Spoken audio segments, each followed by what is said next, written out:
So from these particular sources they are coming. What are these particular veins? They are primitive veins penetrating through the septum transversum and eventually draining to the developing future heart, which is known as sinus venorum or sinus venosus. So this part of this particular of the hepatic sinusoids are derived of the breakage or transformation from this particular umbilical vein and this particular vitelline vein. Now, then we are left with this C element, the connective tissue. The septum transversum, which is a mesenchymal element, itself gives rise to this particular capsule of the liver. The capsules of the liver is covered with a capsule, we call them as Glissen's capsule. That particular capsule is derived of this particular mesenchymal element. That means it is coming off ST, the septum transversum, into which the liver bud grows. So this particular septum transversum gives rise to this particular capsules, other cells than the liver cells. Which are the other cells? The defense cells present in the liver, phagocytic cells. Other cells like hematopoietic cells, they are coming from this particular, the septum transversum source. They are mesodermal or mesenchymal in origin. So if you split that particular development of the liver, it is developed from the distal part of the foregut tube into the septum transversum, grows into and breaks down the content of this particular septum transversum itself. It breaks down the blood vessels to transform into hepatic sinusoids. It breaks down this particular septum transversum content into develop into this transform into some hepatic cells, which is non-parenchymal cells, non-hepatic cells, defense cells, structural cells, hematopoietic cells, etc., etc. And the hepatic parenchyma or liver cells itself develops from the hepatic bud. The same hepatic bud is developing from this particular outgrowth from this endodermal tube, which gradually grows into it and give rise to this particular parenchyma. Now, within this particular liver tissues or liver parenchyma, we have intrahepatic biliary channels. Those intrahepatic biliary channels also develops from this particular hepatic parenchyma, which is coming from this endodermal tube. So these liver cells, which is developing from this particular hepatic bud plus intrahepatic biliary system, the minute biliary channels into which this particular hepatic cells dumps these excretory products that grows into. So this is the whole transformation or whole formations of the liver.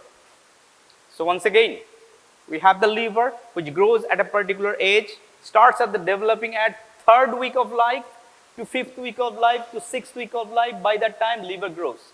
So between 3rd week of life to 6th week of life, spanning between these 3 weeks, the liver grows. So where from the liver is growing? The foregut tube, the primitive foregut tube. Which part of the foregut tube? Lower part. That means we call them as the distal part of the foregut tube. Now what happens here in the distal part of the foregut tube? We had an outpouch. We call them as diverticulum. And that diverticulum we call them as bud. By the blossom bud, B-U-D. That particular bud grows into a substance. Which substance? A mesenchymal element, which is present between the growing heart and the hepatic and the abdominal cavity. We call this particular growing tissue or mesenchymal tissue as septum transversum. So into this particular mesenchymal element or septum transversum, this particular hepatic bud grows and transforms slowly. It transforms this septum transversum in the form of whatever the blood vessel that was penetrating through, especially these vitelline veins and the umbilical veins, they are split into and utilized by the liver to make or transform into hepatic sinusoids or hepatic channels. They are coming from these particular veins which is penetrating the septum transversum. Where from the hepatic cells are coming? The cells are coming from the endodermal tube. That means coming from the bud. Where from the other cells than non-hepatic cells coming from? They are coming from the septum transversum, the capsule. The other non-hepatic cells, they are coming from these different cells or these different entities. So this is about this particular liver which was growing, and it is a big organ to grow. As we have seen, this is the largest organ in the abdominal cavity. Once you open up this abdominal cavity, this is visible. So this is how this particular liver grows. Now from here, taking from the same source, we are going to talk about the development of the gallbladder. So we have started with this particular entity, which is the C line, which is the connections between the growing hepatic bud and the endodermal tube. This particular tube, we call this as tube, which is marked with the C out here. So this particular connection or the channel which is lying between this foregut tube and the liver bud, we call this as a primitive bile duct.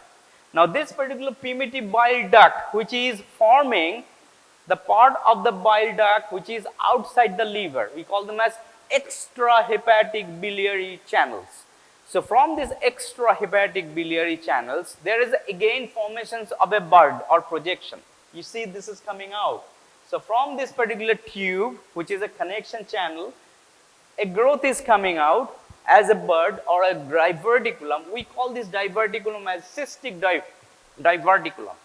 Now this cystic diverticulum elongates. Now this cystic diverticulum, as it elongating, it has two parts. So this particular cystic diverticulum, which was growing like this, has a two part, proximal part and the distal part. This is the distal part, away part. This is the proximal part. This distal part grows to give rise to this particular pear-shaped organ, the gallbladder. The proximal part, which is present in here, forms this duct, which is known as cystic duct. So this particular cystic duct, along with this particular gallbladder, they are sourced from this particular channel, which is communicating between them, which is growing as an outpouch, which is known as cystic diverticulum, which is growing into it. So this is how the gallbladder, the biliary passage, intrahepatic and the extrahepatic biliary system develops. Now this is a complex phenomenon. We have a sequence of the genetic signal and we have a complex sequence of this neurotransmitter working in here. So this particular release of the neurotransmitter, release of this particular sequence of the things which are happening may not happen in a sequence the way we want it. And if it is not sequential, we get a disease or anomalies around this particular liver and the gallbladder region, which is quite common. So we get a number of the errors of this particular liver and the gallbladder anomalies.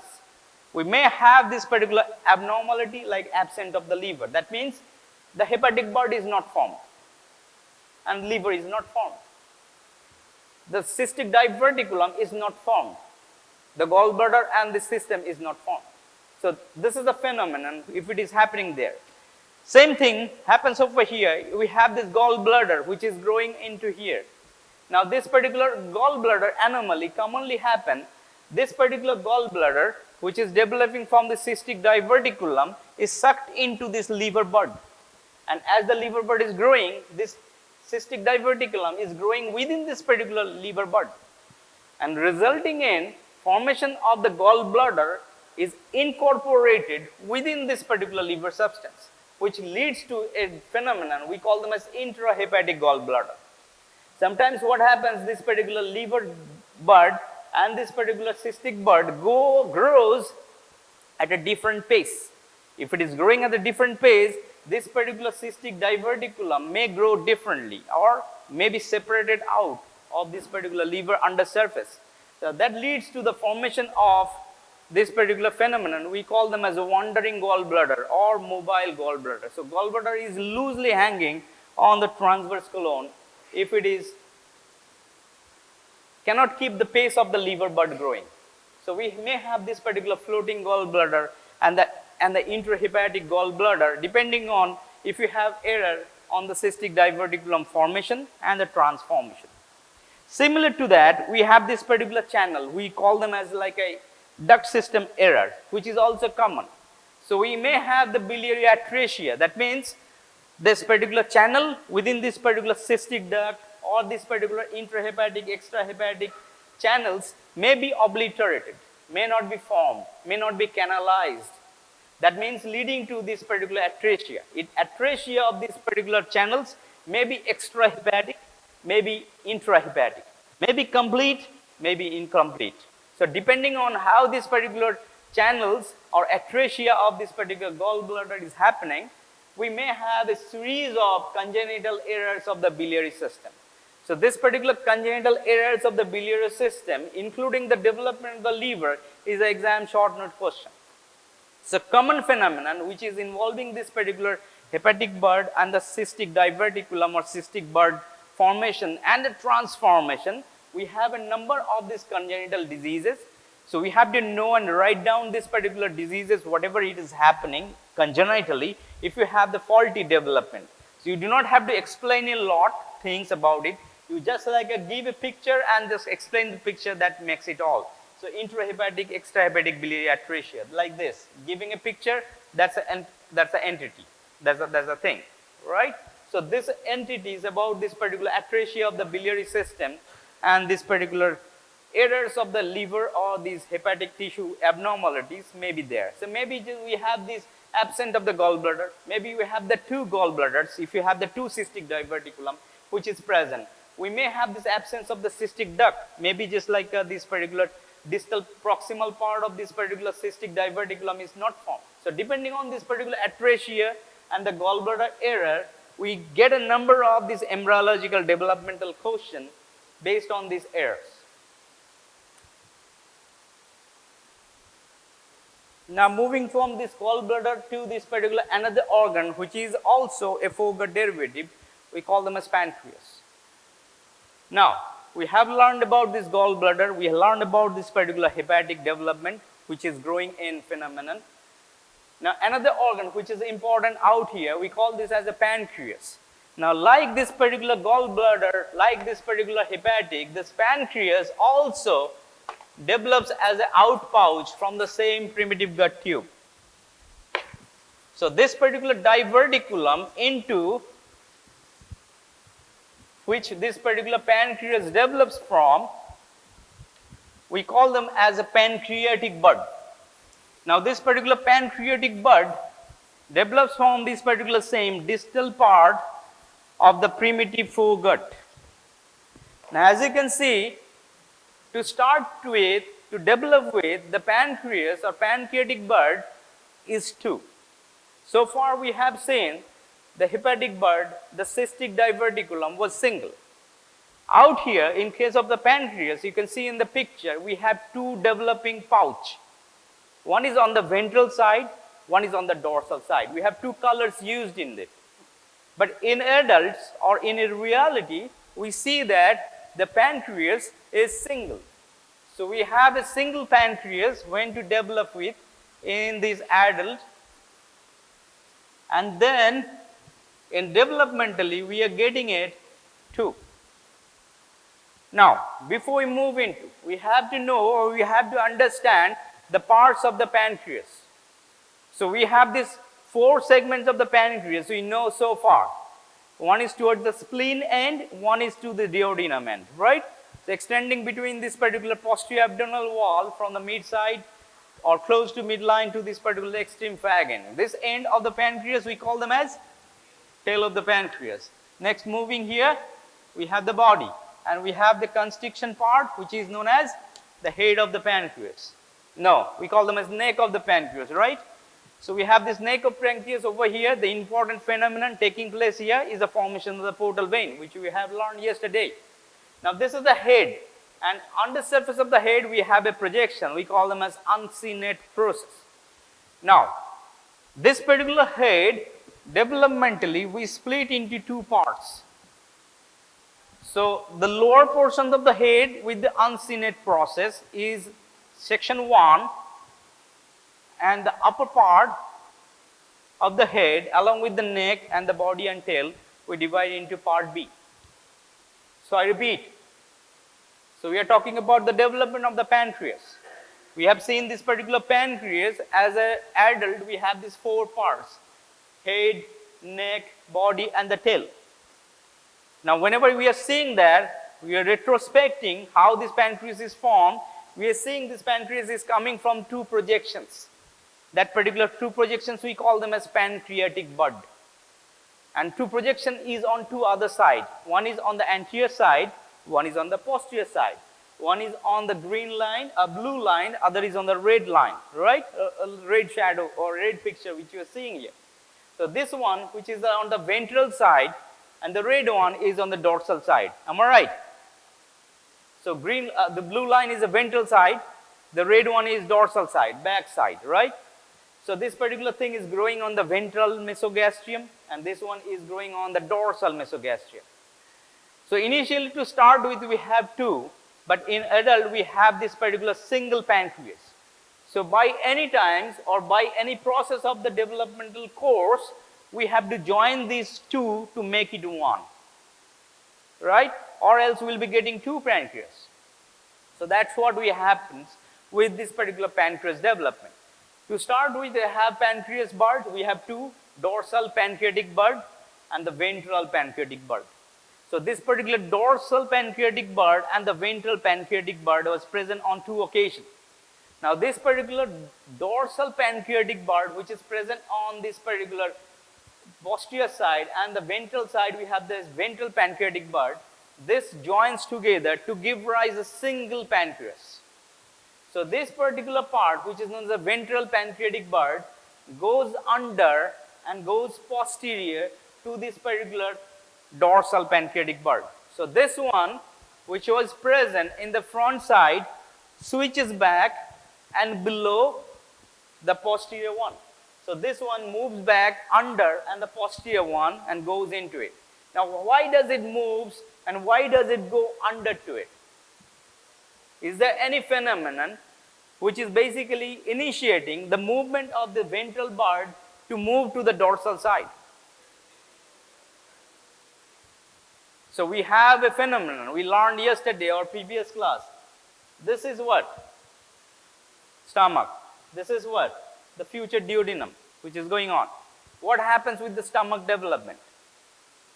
It rotates clockwise. When this particular stomach and this particular upper part of the duodenum rotates longitudinally, this particular ventral pancreatic bud, which switches also, goes posteriorly and goes under to this particular dorsal pancreatic bud. So with the subsequent time, we see that this particular ventral one going on the back side with the movement of this gut tube of this stomach from the ventral side moves to this particular back side. So this was in the front side, which you're seeing here, transforming into this with the time of these rotations of the stomach and the duodenum. So this ventral one, which was blue, which was initially at the front side, switches below and posterior to this particular dorsal pancreatic bud. And as the time progresses, these two joins with each other. The ventral pancreatic bud and the dorsal pancreatic bud joins with each other and makes a single pancreatic bud, and which eventually grows to adult form, whatever we are seeing here. Getting it what I'm trying to say? To start with, we had two pancreatic bud. With the movement of the stomach, this ventral one goes under and posterior to this particular dorsal one and switches with this, and then we get a single pancreatic bud which is growing on the posteriorly and growing into whole pancreas. Now whatever we have to understand what this particular ventral pancreatic bud grows into and what this dorsal pancreatic bud grows into. So that's why we have divided with this. So this section, which is known as lower half of head of pancreas plus uncinate process, which is shaded out here. So this is shaded out here. This lower half of the head and this uncinate process, they are coming from the ventral pancreatic bud. And rest of this pancreas, that means everything in the blue is coming from dorsal pancreatic bud. So this is how this pancreas develops into single pancreas from the two buds. So we have these two buds, ventral and a dorsal. The front one, the ventral one, with the rotations of the stomach and the duodenum, goes posterior, goes under, and switches or joins together to make this particular single pancreatic bud. Only this particular lower part of the head and uncinate process that develops from this particular blue shadow or blue element, which is a ventral one. This part only develops into head and this uncinate process, and rest is upper part of the head, neck, body, and the tail that develops from this red pancreatic bud, which is dorsal pancreatic bud. So this is how this organ pancreas develops into. Goes under and posterior. Now, samne asche na, it's remain, it is not changing the position. This one is switching and going under and posteriorly with the rotations of the stomach and this duodenum. When this particular stomach is rotating with this one is rotating like this with this clockwise direction and moving on the posteriorly and moving under to it. Once it grows under, it gets together, gets this particular end sticky, and then joins together and joins this particular whole pancreatic bud. So this is how we get this particular pancreatic bud, which is fused. So going under and below with these rotations of the stomach and rotations of this particular duodenum and giving rise to these particular parts of this particular buds. So this eventually transformation of this particular pancreatic bud, which is happening out here, which is taking place in here, is because of these particular rotations of the stomach and this pancreas. So this is how this pancreas is developed. Again, the pancreas, which you saying here, is a kind of developmental process. We see that how these things are coming. Now we have a number of things or number of error of the pancreas development error is happening. Now one of this particular pancreatic problem or this particular error of the pancreatic development is known as annular pancreas. So we have a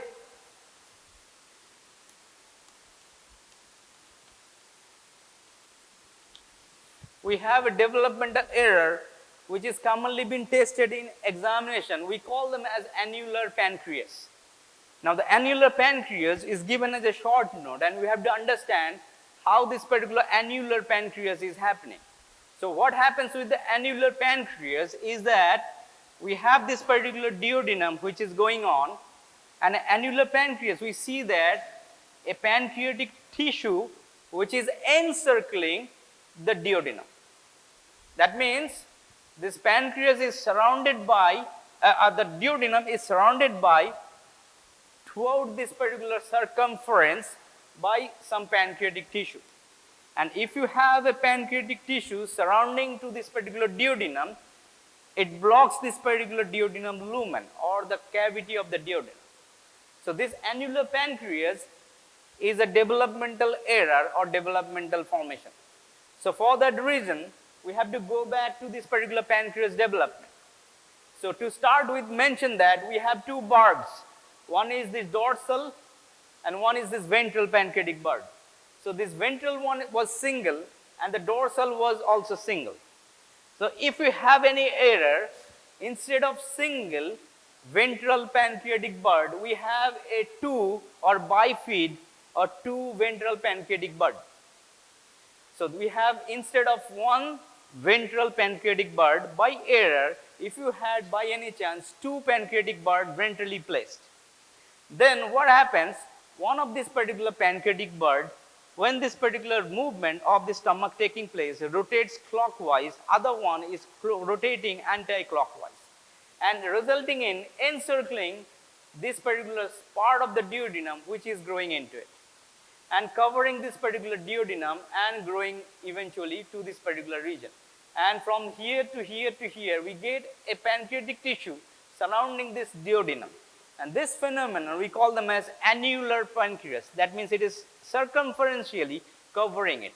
So this is a short note, we get it in examination as an annular pancreas.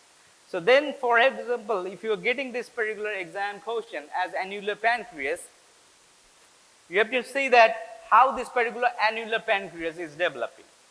So this annular pancreas is developing because of the faulty development of the ventral pancreatic bud. So ventral pancreatic bud, instead of one, we have two, or bifid, and with the rotation, this particular ventral pancreatic bud, one of them rotates clockwise, other one rotates anti-clockwise and encircle this particular second part of the duodenum and grows into. And as a result of this, the food matter, whichever is passing through the stomach through the duodenum, cannot pass through. So this particular patient, we have this particular obstructions of the passage. We call them as signs of intestinal obstructions, the kids who are born with this.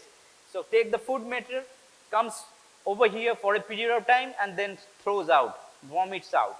So this is the common presentations of this particular annular pancreas, which is happening if you have the faulty bifid ventral pancreatic bud. Now this ventral pancreatic bud or annular pancreas, I repeat, is your exam question. We ask questions about this particular annular pancreas as a short note. So we have to prepare this, explain this embryologically, giving a schematic diagram and the clinical presentations of why this particular patient have vomiting, which is happening because of this particular annular pancreas. So this is what we covered with this foregut tube. The important region about the foregut tube is that we have to know this development of the stomach.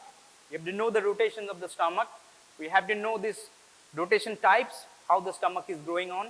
We have to know the fate of the rotations of the stomach. What happens if you have rotations of the stomach? Then you have to know about this particular development of the liver. What are the different liver component tissues we have, and where from each of these component tissues structural different element of the liver tissues are coming into and develop into. We have these errors of the liver and the gallbladder development, which are commonly happening with this particular clinical errors, which is happening like a bile duct error or a gallbladder error or a hepatic tissue error if it is there. And then we have to know about this pancreas, how this pancreas develops from, and what are the parts of the pancreas bud to develop with, and what bud develops into which part of the pancreatic tissue in adult, etc., etc. And annular pancreas, which is a kind of like an error of the pancreatic bud development that you have to know. Now from here we're going to talk about this midgut, and a little bit about the midgut we have to just like brief through. Just like foregut tube we talked about, foregut develops from this part. This particular midgut also develops into this particular part. So it develops to the lower part of the duodenum, the upper part of the duodenum. We have this particular develop from the foregut tube, lower part of the duodenum, coils of the jejunum, ileum, cecum, appendix, ascending colon, and the 2/3 of this transverse colon is developing from this midgut tube. We learned about the blood supply of this GI system, like superior mesenteric artery, inferior mesenteric artery, how much is supplied by the superior mesenteric artery, how much is supplied by this inferior mesenteric artery, what is the transition line about this blood supply. So this basically explains why we have this superior mesenteric artery supplies this particular area of the transverse colon, which is the anterior 2/3 or this particular proximal 2/3 of the transverse colon. So up to this much or the junctions of this particular proximal colon, which is like the proximal 2/3 and the distal 1/3, or the left 1/3 with the right 1/3 junction. Up to that, we have this part of the gut supplied by the superior mesenteric artery. So this is the derivative that we have to know, where from this gut is developed. Now coming to short about this duodenum, we do not have to make these things complex about duodenum development. We have a duodenum, we split into 4 parts when we are starting this duodenum understanding in the gross. First part, second part, third part, and the fourth part. In embryology, it's not that complex. We divide this duodenum developmentally into 2 parts. A part above the origin or above the opening of the ampulla of Vater. What is ampulla of Vater? We have this particular ampulla of Vater, which is an opening where this particular pancreatic duct with this particular bile duct, which is coming here, which is known as cystic duct, drains into. So above the opening of this hepatopancreatic duct, we call them as ampulla of Vater, is developed from this foregut tube, and below that we develop from this cranial-most part of the hindgut tube. So this particular entity about this foregut tube, which is contributing to the upper half of the duodenum development, and this midgut tube, developing the lower part of the development of these duodenum, we have to know, and we have to know where that embryologically we have the border existing between these developmental aspects. We call this as an opening of the ampulla vater, which receives the opening of the two ducts, bile duct, which is coming here, which is known as common bile duct, and the pancreatic duct. So this particular part enters here, above here develops from this foregut, below is coming from the hindgut tube. Rest part of this particular midgut, it develops from this particular tube. We call them as primary intestinal gut tube. In short, we call them as PLI, PIL. So primary intestinal loop, it looks like a U tube. Now this particular U tube, which you're seeing here, U-shaped, which is pierced by in its axis by this artery, which is known as superior mesenteric artery, which is framing here. This whole thing develops into the gut tube or the entire thing. So this particular gut tube eventually develops into everything, whatever the content we are coming from. Like it develops from this particular jejunum, the upper part of the ileum, the lower part of the ileum, cecum, appendix, transverse colon, ascending colon, transverse colon 2/3. So everything in this particular development is coming from this primary intestinal tube, which this particular thing is coming from. So we'll continue about discussing this in the next class about this particular primary intestinal tube transformation and this particular primary intestinal tube transformation derivatives, whatever is coming from it. Thank you. Hello. So we will be discussing the basics, few basics concepts of epidemiology today. Epidemiology তোমাদের খুব ডিটেইলসে জানতে হবে কি research procedure হয় কি হয় না হয় তোমাদের পরের বছর আমরা প্রজেক্টও করাবো তখন তোমরা এগুলো সম্পর্কে জানতে পারবে যে এপিডেমিওলজি কিভাবে ব্যবহার করা হয় কিভাবে ইউজ করা হয় জানতে পারবে আজকে আমরা জাস্ট বেসিক্স কতগুলো কনসেপ্ট জানিয়ে বলবো তোমাদের তোমরা সবাই বাংলা বোঝো তো everyone understands Bengali definition The definition states that the study of the distribution and determinants of a disease or health related states and events in a specified population and the application of the knowledge for disease prevention and control. So this definition has got three different components. শুনতে খুব মানে complicated লাগলো. There are three different components which you have to remember. That is, one is health related event or disease. We are discussing about some health related disease or event. We are studying them among population and the knowledge we are getting from there we are going to use among the people. This is epidemiology. Just not to learn, just not to study the disease in the population, but the knowledge you are getting from that disease we are going to intervene among the people so that the disease can be controlled or cured or prevented. Clear? So now read again. The study of the distribution and determinants of a disease or health related states and events in specified population and the application of the knowledge for disease prevention and control. So this is the definition. Most of the time you will not be asked to utter the definition, but sometimes if you are doing well in the Viva exam, teachers may ask you to define epidemiology. If you could define this epidemiology properly, then you will be benefited in your marks. So try to remember the definition, but remember it is the application which is more important. Learning the knowledge is not everything. Epidemiologists should apply the knowledge to the population.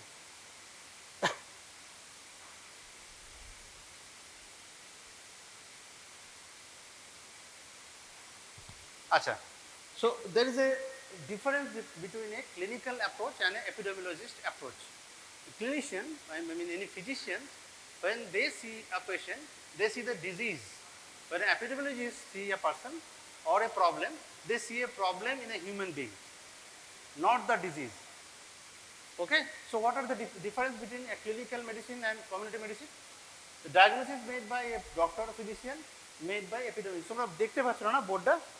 দেখতে পাচ্ছ বোর্ডটা? বুঝতে পারছো লেখাগুলো? স্পষ্ট? আমার যাচ্ছে লাগবে? Okay, anyway.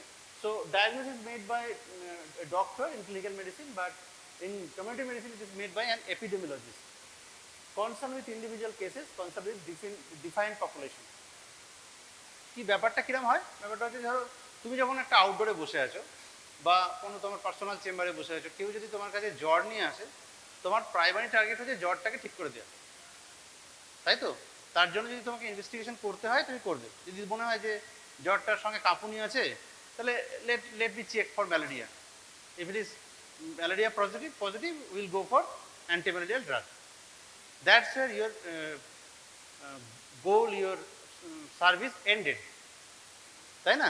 As a physician you have nothing else have to do, but if you are an epidemiologist, your role starts from there, where this malaria came from, where the person is residing, how he gets the infection, how many others are also involved, what can we do that no any other people suffer from the disease. Everything comes under epidemiologist umbrella. So it's a broader sense, and it's mostly dealing with. Hello? In a clinic, we found out that there are patients coming with cough, expectoration, and some of them are also bleeding through mouth. So as a physician, during that time, please pay attention here.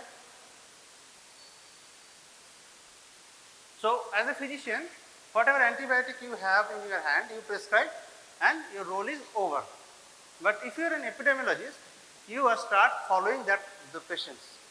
And we found out the patients are coming from a slum and they are living in a very poor socioeconomic condition, and there are many other people also suffering from similar type of cough. Some are also bleeding, but still they are not going to the hospital. So as the epidemiologist, what will you do? We will search for the causes, how they are spreading, what should be done, how can I prevent the disease and everything. Okay? So with that in mind, let us again see this chart. So what is the focus of a clinician? Concerned with only sick people. Doctors and physicians only think about the sick people. They never consider healthy people to be treated or taken care of. But an epidemiologist conducts concerned with sick people as well as healthy people. How come? The most important service epidemiologists or community medicine provide nowadays in the world is vaccination, right? Immunization. Immunization is usually given on healthy people, not on disease or sick people, with some exception of post-exposure prophylaxis, right? বলতে পারবে post-exposure prophylaxis আমরা কখন vaccine দিই? একটা উদাহরণ দিতে পারবে? Anti-rabies vaccine after dog bite দেওয়া হয়, টিটেনাস দেওয়া হয় after injury, right? Anyway, the methods to reach conclusion: doctors examine the patient, epidemiologists conduct surveys. Interesting, it is arrived based on science and symptom, it is arrived based on natural history of disease. Diagnosis done by laboratory investigation, diagnosis done by epidemiologist investigation. Epidemiological investigation may include laboratory investigation. যেমন ধরো আমরা যে এক্সাম্পলটা দিচ্ছি টিউবারকুলোসিসের, যে মানে tuberculosis তখন ধরো আবিষ্কার হয়নি এরকম একটা সিচুয়েশনে, তাহলে সেখানে গিয়ে after seeing everything, epidemiologists may think of taking the sputum sample and examine it under microscope, may think of going for a chest x-ray. This laboratory investigation may be done by the epidemiologist, but with other epidemiological survey it includes.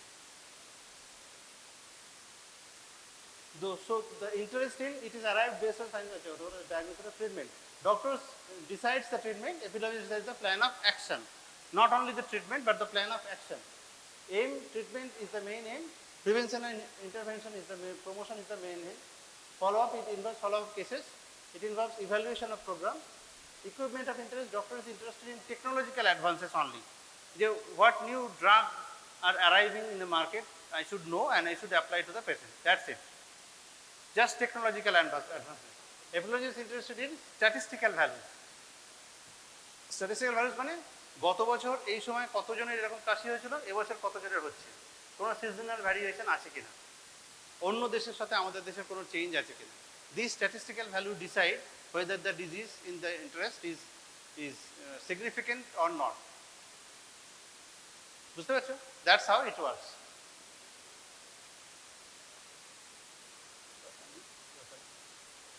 So components of epidemiology. Epidemiology studies frequency, distribution and determinants about studies disease frequency and its distribution and its determinants. What do you mean by this frequency? Frequency? Frequency means the number of cases we are seeing is the frequency. But how will I know that the number is an important number or just not that so very significant number? Whether it should be taken seriously or not. How should I know it? For example, one of you went to a school and found out that the school children are suffering from cough and cold. It is a rainy season and you found that 30% of the students in the school are suffering from cough and cold. You got anxious, you started running from here and there, approaching health facilities, approaching the district magistrate that there is an upsurge of cough and cold and students are suffering. Then some of the authorities came to you and shows you that the last year this incidence was 34%. Before that year it was 28%. So each and every year during this rainy season there is an upsurge and cough and cold. Most of them are benign in course and resolve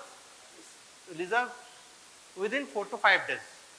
Then you start thinking that all these running and jumping and here and there was gone in vain. So what is the choice? Choice is you have to have a comparator. Whatever number you are seeing, you must compare it with something, right? Then it will be meaningful. Otherwise, just a number has got no meaning. বুঝতে পারছি যে ধরো আজকের ক্লাসে তোমাদের 100-150 জনের মধ্যে 100 জন অ্যাটেন্ডি, এটা কি নর্মালি এরকম হয় নাকি অন্য দিন 40 জন থাকে নাকি অন্য দিন 150 জনই থাকে, এটা আমাকে জানতে হবে। তো so I have to have a comparator with other classes or other days. Got it? For this comparison we always express this disease in rate or ratio or proportion, সেগুলো আমি একটু পরে বলছি তোমাকে। So this is frequency. Distribution of disease কি বলতে চাইছে? distribution means it's a 3-dimensional distribution. I mean these 3 dimensions are time, space and person. What is that? আমরা যে এক্সাম্পলটা একটু আগে দিচ্ছিলাম যে তুমি একটা স্কুলে গিয়ে দেখলে যে বাচ্চারা সব affected with cough and cold and it was a rainy season. So on further probing যখন তুমি কম্পেয়ার করে দেখলে যে পুরো সেন্টেন্সটা হচ্ছে যে একটা আরবান স্কুলে গিয়ে দেখলে স্কুল চিলড্রেনরা রেনি সিজনে কাফ অ্যান্ড কোল্ডে সাফার করছে, তাহলে টাইমটা হচ্ছে রেনি সিজন, প্লেসটা হচ্ছে আরবান প্লেস আর টাইম প্লেস পার্সনটা হচ্ছে স্কুল গোয়িং চাইল্ড চিলড্রেন। বুঝতে পেরেছ? This is how distribution is seen of any disease. Time, place, person, কোন সময় হচ্ছে, কাদের মধ্যে হচ্ছে এবং কোথায় হচ্ছে। This is how we see the distribution.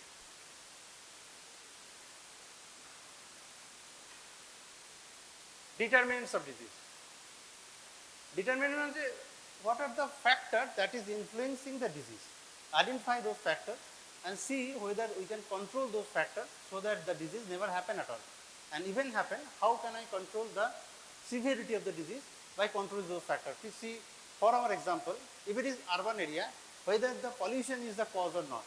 If the pollution is cause, then whether we can control the pollution or not. If we can control the pollution, then there will be less disease frequency and those who are diseased will suffer less. So understanding the determinants is also equally important. Identify the underlying cause, it helps the developing scientifically sound health programs.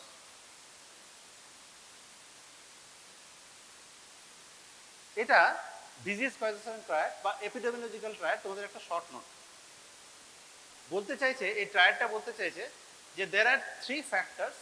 If we interact with each other, then only the disease can happen, like agent, host and environment. These 3 factors are agent, host and environment. Agent means this can be which causes the disease. This can be biological agent, chemical agent, physical agent, can be psychological agent. Host means the sufferer, one means us. There are issues that they may be genotypically more exposed to the disease. There is nutritional, maybe nutritional issue, then maybe immunity standard issue, there may be behavioral factor of the person. What about the environment? Environment is sanitation, weather, pollution, socio-cultural and political. These 3 things, if present in a harmony, then only the disease can happen. তোমাদের একটা খুব common question আছে, ভীষণ common short note আছে তোমাদের যখন পড়ানো হবে ইনফেকশাস ডিজিজ তখন পড়ানো হবে, সেটা যে ইয়েলো ফিভারের জন্য লাগে হচ্ছে Aedes mosquito. Aedes mosquito is the carrier of yellow fever. That is in abundance in our country. The environment supporting the Aedes yellow fever virus, but still we do not have yellow fever. Why? Because there is lacking of one of the key component, that is we still don't have the agent. It is about, whenever this question asked, they are asking about this epidemiological tract. The agent host environment must be present in synchronization, that then only the disease can happen. এটা তোমাদের short note, হ্যাঁ, epidemiological tract লিখে রাখো, question আসতে পারে। So তাহলে epidemiologist তো হলো, তাহলে epidemiologist how they act, what is their mode of action? They ask questions about the disease, and when they get the answer, they ask question about the possible intervention. This is their job. So what is the question about the disease? What is the problem and magnitude? Where did it happen? When did it happen? Who are affected? Why did it happen? তাহলে time place person আমি যেটা বললাম সেটাই, তার সাথে ম্যাগনিটিউডটা frequency বলছে, and why did it happen মানে determinants of বলছে। এই these are the question. If we get all the answer, then we go for plan of action. What should we do with this information? কিছু একটা করতে হবে, শুধু information তো নিয়ে নি। So question then asked after this, all these answer we get, what can be done to reduce the problem? How can it be prevented? What actions should be taken by the community, by health service or by other sectors? ধরো ম্যালেরিয়ার প্রকোপ বেড়ে গেছে, there is upsurge in malaria. So health sector তো যাবে, তারা chloroquine দেবে, তারা মশারি টাঙিয়ে শুতে বলবে, এইসব তো করবে। তার সাথে সাথে তোমার ইরিগেশন ডিপার্টমেন্ট, সিভিল ইঞ্জিনিয়ার ডিপার্টমেন্টকে ইনভলভ করতে হবে, যাতে কোনো ওপেন ড্রেন না থাকে, কোনো ক্লগিং অফ ওয়াটার না থাকে। বুঝতে পেরেছো? Other sector also involved in health service. What resources are required? How are the activities to be organized? What difficulties may arise in implementation? Disease distribution of disease, measures of medical needs, healthcare facilities. What tools we have? আমি আগেই বললাম যে we have to know the frequency in terms of rate, ratio or proportion. What is rate? Rate is, it means the occurrence of some particular event in population during a given period of time. For example, death rates mean number of deaths in 1 year by media population into 1000. This is how rate is expressed. Okay? What about ratio? Ratio is just the relation between the two random distribution. Like example is red blood, white blood ratio in our blood. কোনো একটা কারণে তোমার কোনো একটা ইনভেস্টিগেশনের জন্য ধরো লাগবে যে what is the proportion of red blood and white blood in our blood, X is equal to Y, say it is 1:10, 1:1000, but neither the red blood or WBC are related to each other. There is no relation. But whereas in red, the number of deaths are related to the median population. They were once part of the population, right? কিন্তু যখন ratio হচ্ছে তখন numerator, উপরেরটাকে numerator বলে, নিচেরটাকে denominator বলে। তো numerator and denominator has nothing got to do with each other. বুঝতে পারছো? এটা হচ্ছে ratio. What about proportion? Proportion হচ্ছে ডিনোমিনেটরের মধ্যে নিউমারেটর থাকবে। when denominator also include numerator, then it becomes proportion. For example, it's a ratio indicated this is numerator is a part of denominator. For example, ধরো বলা হলো যে ওই আমরা যে এক্সাম্পলটা দিচ্ছিলাম, কোনো একটা কেস ফ্যাটালিটি ধরো বলো যে how many people are dying of tuberculosis every year, তখন কি করা হলো যে number of death due to tuberculosis divided number of cases due to tuberculosis during that year into 1000। তাহলে যারা মারা গেল তারাও তো কেসের মধ্যেই রয়েছে, they are part of the denominator. Clear? বুঝতে পারছো এটা? অনেকেরই রেটের সাথে প্রপোর্শন ভুলিয়ে যায়। রেটে কিন্তু numerator is not part of the denominator. বুঝতে পারছো? Proportion and numerator part of the denominator. It includes, denominator means all the people who didn't have died due to tuberculosis but have tuberculosis, and the people who died due to tuberculosis with tuberculosis. These are denominator. Numerator is only the people died with tuberculosis. Clear?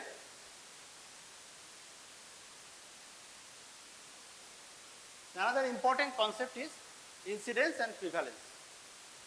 Incidence means all the new cases when you are surveying the situation. Say for example, you went to the your OPD and seeing how many patients are suffering from hypertension in general OPD. Some came with fever, some came with other ailment, but you go on checking everyone's blood pressure and seeing that how many people are suffering from hypertension. This is incidence. But if you keep on checking this, seeing for number of days and see that these are the new cases and these are already suffering from hypertension, they are taking the medicine. Then when we are including old and new cases together, this is become prevalence. So prevalence means all current cases, old and new, that is in existing time point or period, and incidence number of new cases or episodes or events occurring over a defined. Parker boyতে ছবিটা এত সুন্দর নয়, classical picture of showing what is incidence. This is incidence, the inflow of new cases. This is what is clogged in the basin is prevalence. It includes the new cases as well as the pre-existing cases. This is prevalence, and this is outflow tract is either death or cure from the disease. Incidence can be influenced by changing habits, introduction of new risk factors, changing virulence of positive organism, changing potency of treatment or intervention of program. মানে incidence মানে নতুন case কি করে কমতে পারে? ধরো একটা measles আজ থেকে 20 বছর আগে যে পরিমাণ হতো এখন তার 1/10 তো হয় না। কেন হয় না? কারণ there is an effective vaccine. The incidence reduced due to that particular intervention. তাহলে particular intervention can change the incidence itself.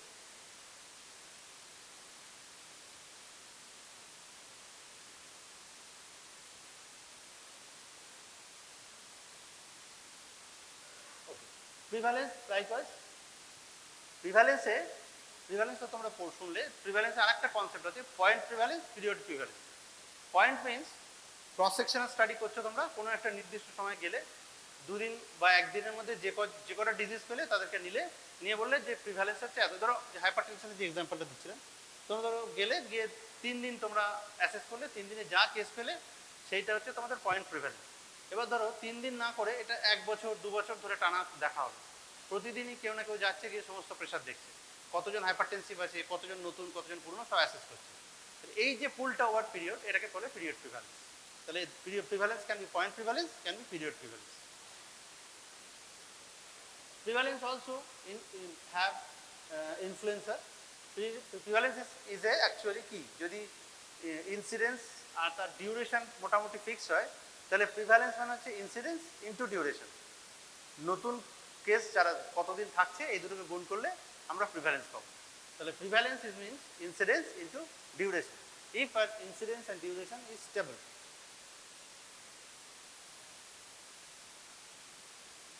যা তো কাজই করছে না।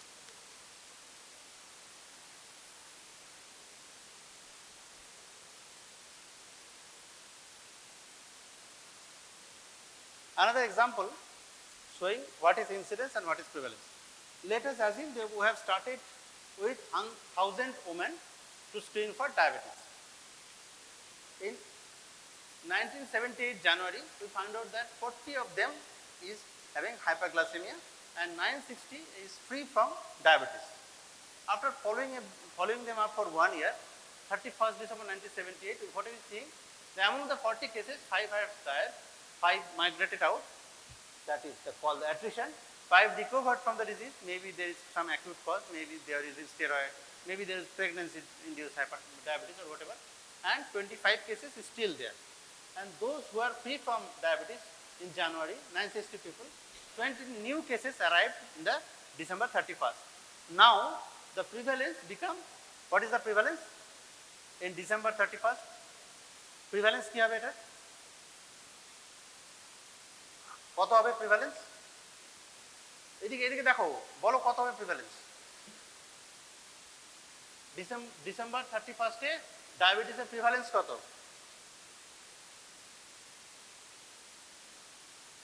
যা, তাহলে কি বুঝলো এরা? বুঝতে পারছো না ব্যাপারটা কিছু আদৌ?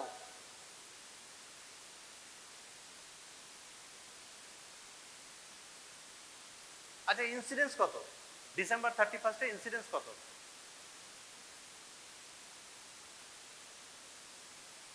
ইনসিডেন্স মানে নিউ কেসেস আর incidence. What are the, how much is the new cases? 20 বল রে বাবা, অসুবিধা কি আছে? তাহলে 20 হচ্ছে, this is the number is incidence. What about the prevalence now? How many patients are there with diabetes total on 31st December? How many diabetes patients are there? Bolo? 45. 25 pre-existing cases, 20 new cases. This is the prevalence. That 20 cases is incidence. Clear? বুঝেছো তো? এটা না বুঝলে কিন্তু কোনোদিন উদ্ধার করতে পারবে না, মুখস্থ করে কিছু বুঝতে পারবে না। So what are the uses of epidemiology? Establishing the magnitude and distribution of need, identifying high risk group, health situation analysis, health status assessment, planning provision of healthcare services, evaluate the impact of current services. ঠিক হচ্ছে না গো? Identify, ঠিক আছে, back করো।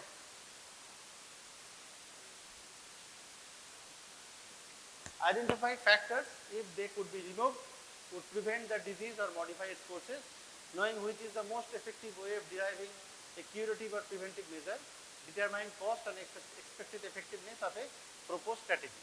So, তোমাদের যদি uses of epidemiology বলা হয়, তোমরা লিখতে পারবে তো, একবার দুবার এটা পড়ে নেবে, কিন্তু মোটামুটি বুঝেছো তো কি হতে পারে, নিজে থেকে লিখতে পারবে তো?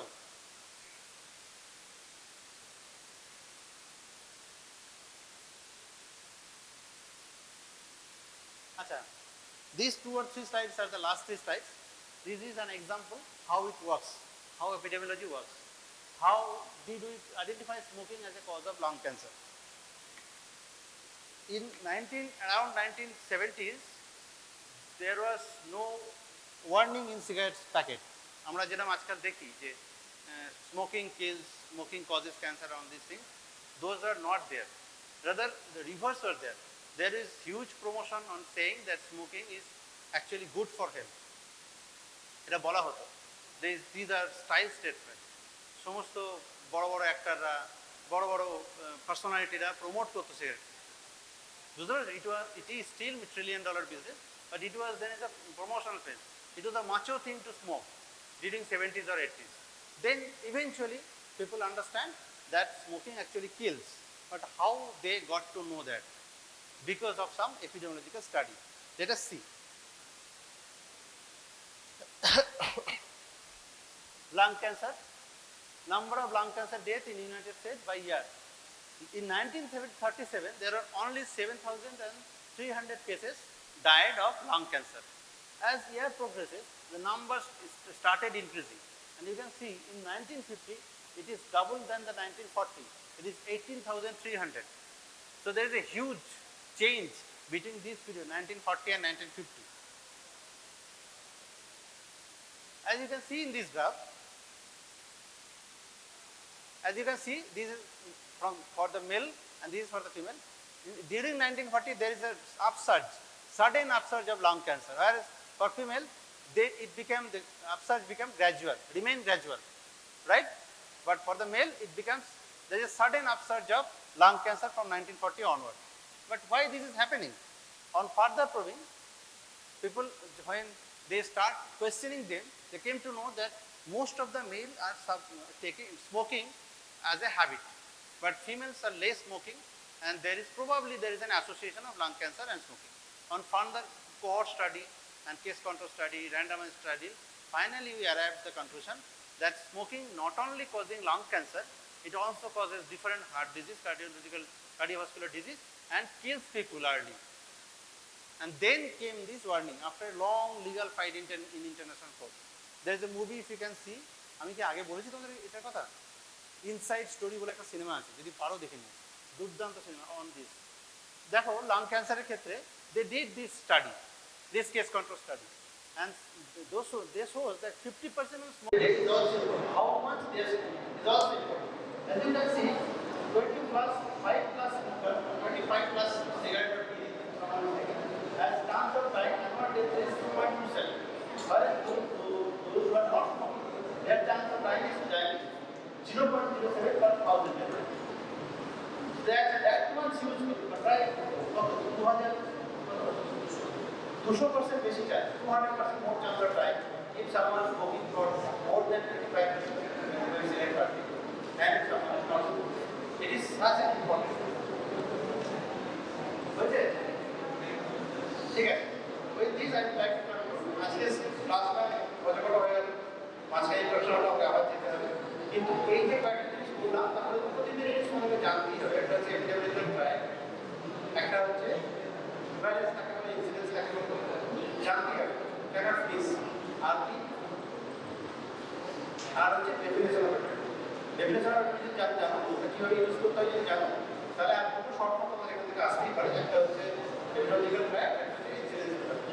ঠিক আছে, যখনই এটা অ্যাক্টিভ ফিলামেন্টের সঙ্গে যুক্ত হবে, যতক্ষণ যুক্ত হচ্ছে না ততক্ষণ অবধি there is no reaction.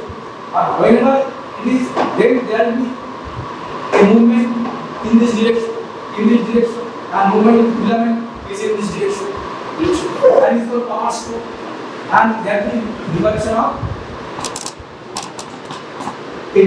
ADP plus here, and diversion of energy. And due to this energy, this process is the cross bridge of cross linkage, and it depends upon the force developed by a muscle, depends upon plasmatic preparation. It depends upon the number of cross bridges.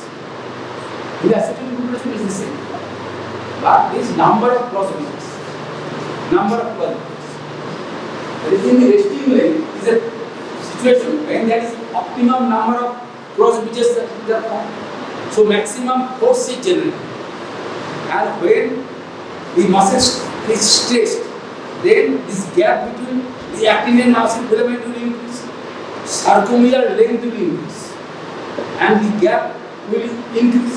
Number of cross bridges is reduced. Suppose in an imaginary situation, you are increasing the leg, and in that case, the total tension is falling and it is within this space.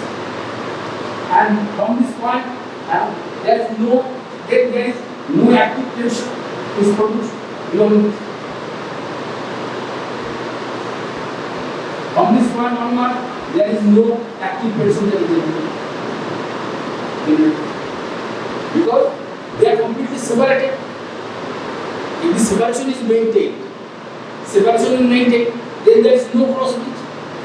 There is passive tension, increasing the passive tension, but there is no generation of active tension. Theoretical concept.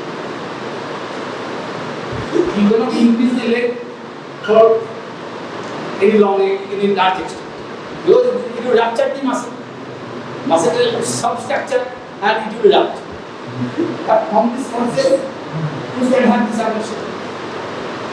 So whenever they are stretched and increase in the leg, increase the gap between the actin and muscle filament, number of proteins.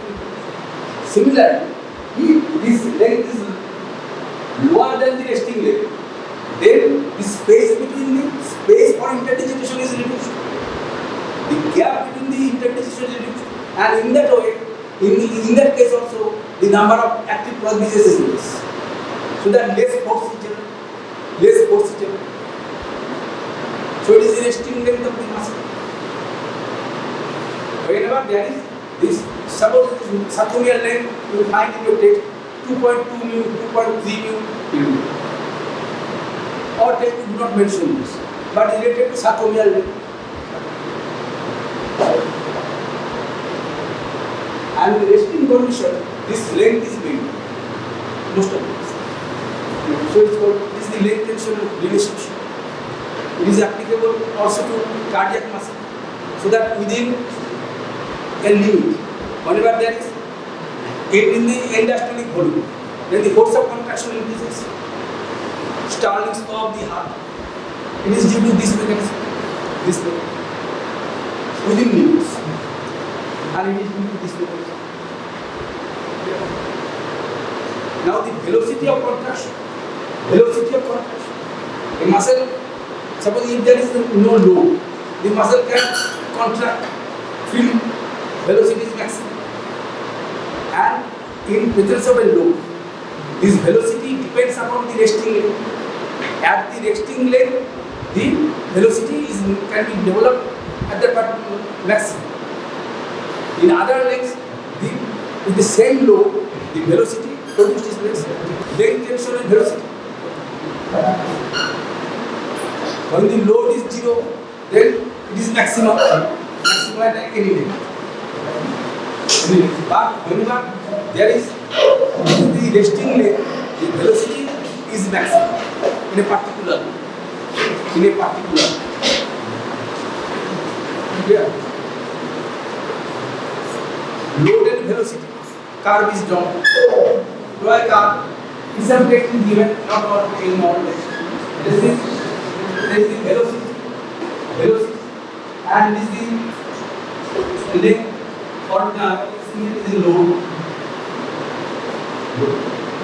Particular load, then there is a velocity, maximum velocity.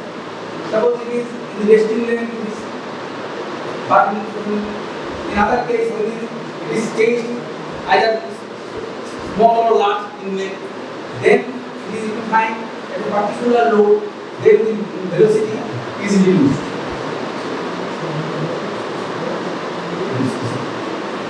Lower than velocity at the resting length. বুঝতে পারছো? Length tension যারা পরে এসছো তারা বুঝতে পারছো?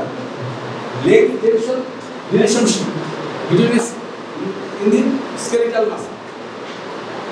It is applicable to whole muscle or even to a single fiber. And this preparation is done. In this isometric, a muscle experimental animal you are considering. A muscle is taken up and is connected in this, and this isometric rhythm, and the force generated can be recorded at a particular length, and the length of the muscle can be changed. By stretching the muscle or withdrawing this stretch, you can change the length of the muscle. And it's brought in this diagram, and in the abscissa right, it is the centimeter, changing the length in centimeter, and in the ordinate the tension generated.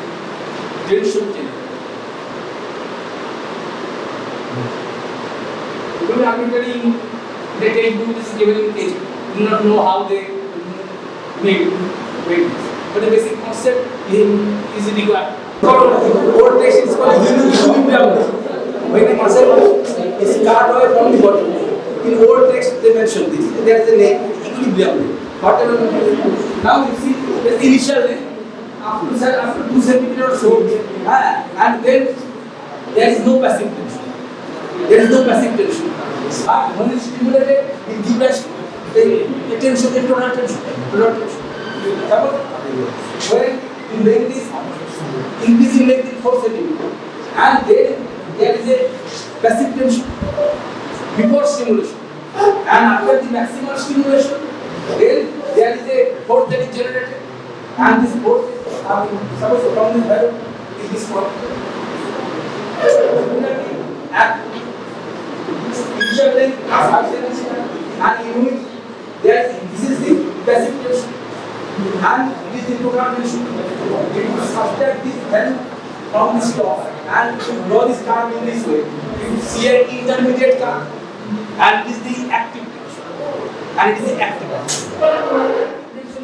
When there is a peak value, and this peak value corresponds to a length that is called resting length of the muscle.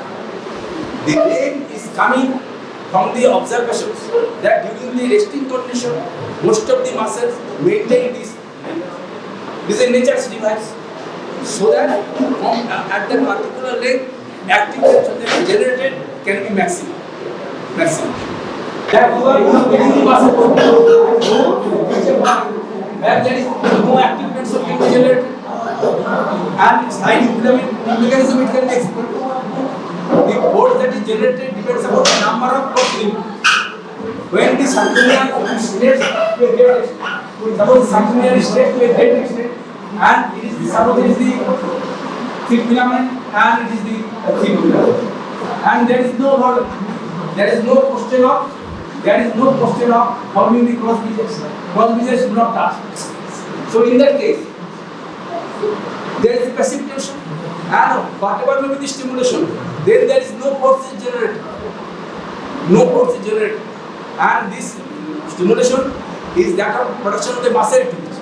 That is single action potential. Single action potential. Maximal stimulus. So that all the motor units are active. Or supramaximal stimulus. Supramaximal stimulus. So that all the motor units are active. Otherwise, and suppose in this point there is no, and if you further elongate the muscle, there is some rise in the passive tension, rise in the passive tension, but there is no active tension that is generated. And when the length is, you cannot stretch a soft tissue to a very great extent. Then there is the rupture of the muscle that ছিঁড়ে যায়, তার থেকে কাজে এগুলো তোমাদের বই থেকে পড়ে নিতে হবে। আর whenever there is a load, maximum velocity is produced. When the load is zero at any length, then when the load is zero, maximum velocity you can expect. At a particular load, if you consider, the velocity is more in case of resting leg than in any other. It is due to the same mechanism. This number of cross bridges, they are maximum in the resting leg. Number of cross bridges. Muscles are pulling machines, and due to this, there is the force generation. Now in this condition, we have mentioned the motor unit. Motor unit and type of fibers we can discuss. And you can discuss motor unit. Motor unit means A fibers, A, B, C, these are the enlarged research classification. A alpha fibers that supply the skeletal muscle in the spinal cord anterior horn. In the anterior horn,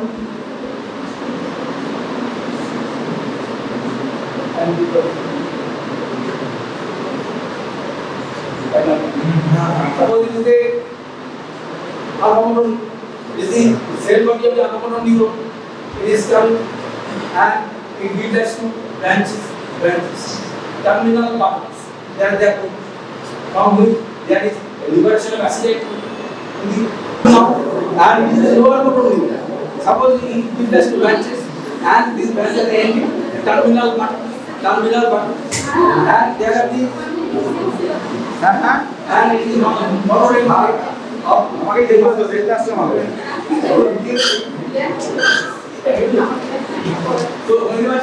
potential, and this action potential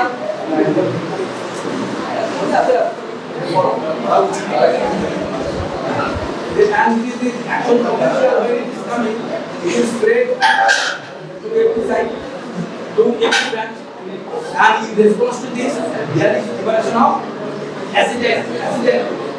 acetylcholine containing and acetylcholine liberated, and in the nicotinic type of acetylcholine receptor, and in response to this, initially there is generation of end-plate potential,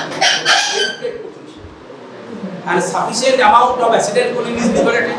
It always crosses the threshold level, and action potential is generated. And it will spread on either side. So the motor unit, there is a single action, and all the muscle fibers in innervate. They contract at a time. And it is called the motor unit. The part of the muscle supplied by the action is called the motor unit. Whenever an action potential is produced, and it will activate all its muscle fibers, and they will contract simultaneously. It does not mean the other, if there is another anterior offset, doesn't mean it will be stimulated at the same time. It does not. It depends upon the nature of activation from the higher cell. Higher cell. Now this number of fibers in an action or motor unit do varies, where some highly graded contraction is required. As for example, the extraocular muscles and some finger muscles supplying fingers. Besides, contraction is possible. Fine graded contraction is possible. You can move the eye to a particular direction, and in that case, the number of muscle cells in an action is low. This is called small unit. Suppose 3 to 6 muscle fibers. 3 muscle fibers. Where there is fine graded contraction is required.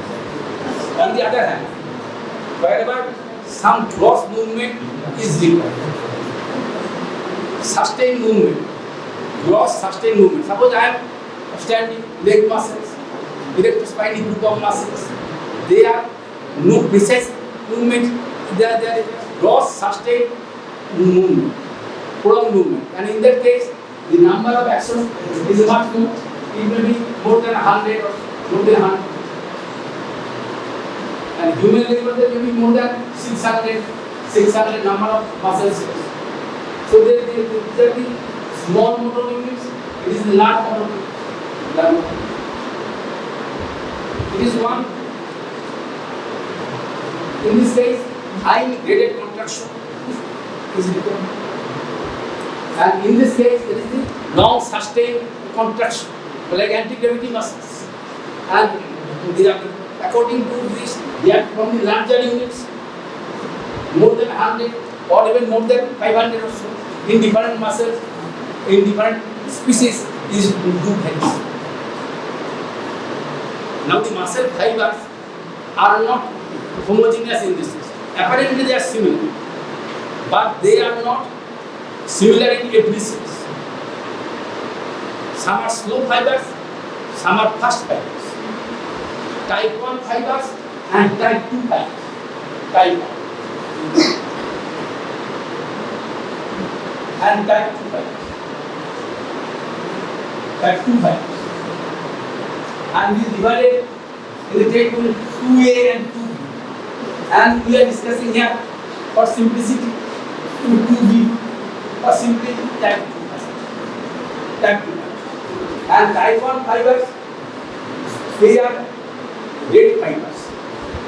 They slowly contract. Myosin activity is slow. And their contractor speed also less. And they are suited for prolonged contraction. They are relatively fatigue resistant. And type 2 fibers, especially type 2B fibers, they are considered. They are fast fatiguing, but they can contract quickly and they can generate huge amount of force. And so they are named in this way. Suppose in this type 1 fiber, it is the slow oxidative and rate, and in the fast glycolytic and white. Glycolytic and white. Slow oxidative and rate. Then myosin ATPase activity. Myosin ATPase. And it is slow in this case. It is fast.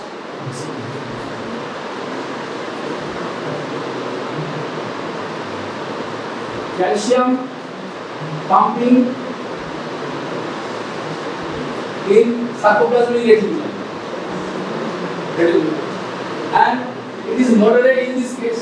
Moderate and fast in this case. Or high in this case. This value. Calcium pumping ability. Calcium that comes out of the terminal system. They are quickly pumped into the longitudinal part, and their rate is different in this case. It is moderate in this case and it is high in this case. So that the forcible, rapidly repeating contraction is possible. The latency is also less in case of type 2. Quick contraction is possible. Quick contraction is possible. Now, this diameter, it is moderate, and it is large. Diameter, large. Diameter is moderate, in this case, diameter, higher diameter.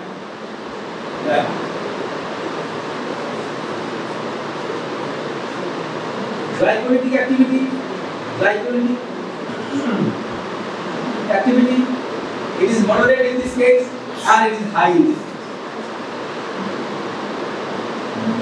Oxidative capacity,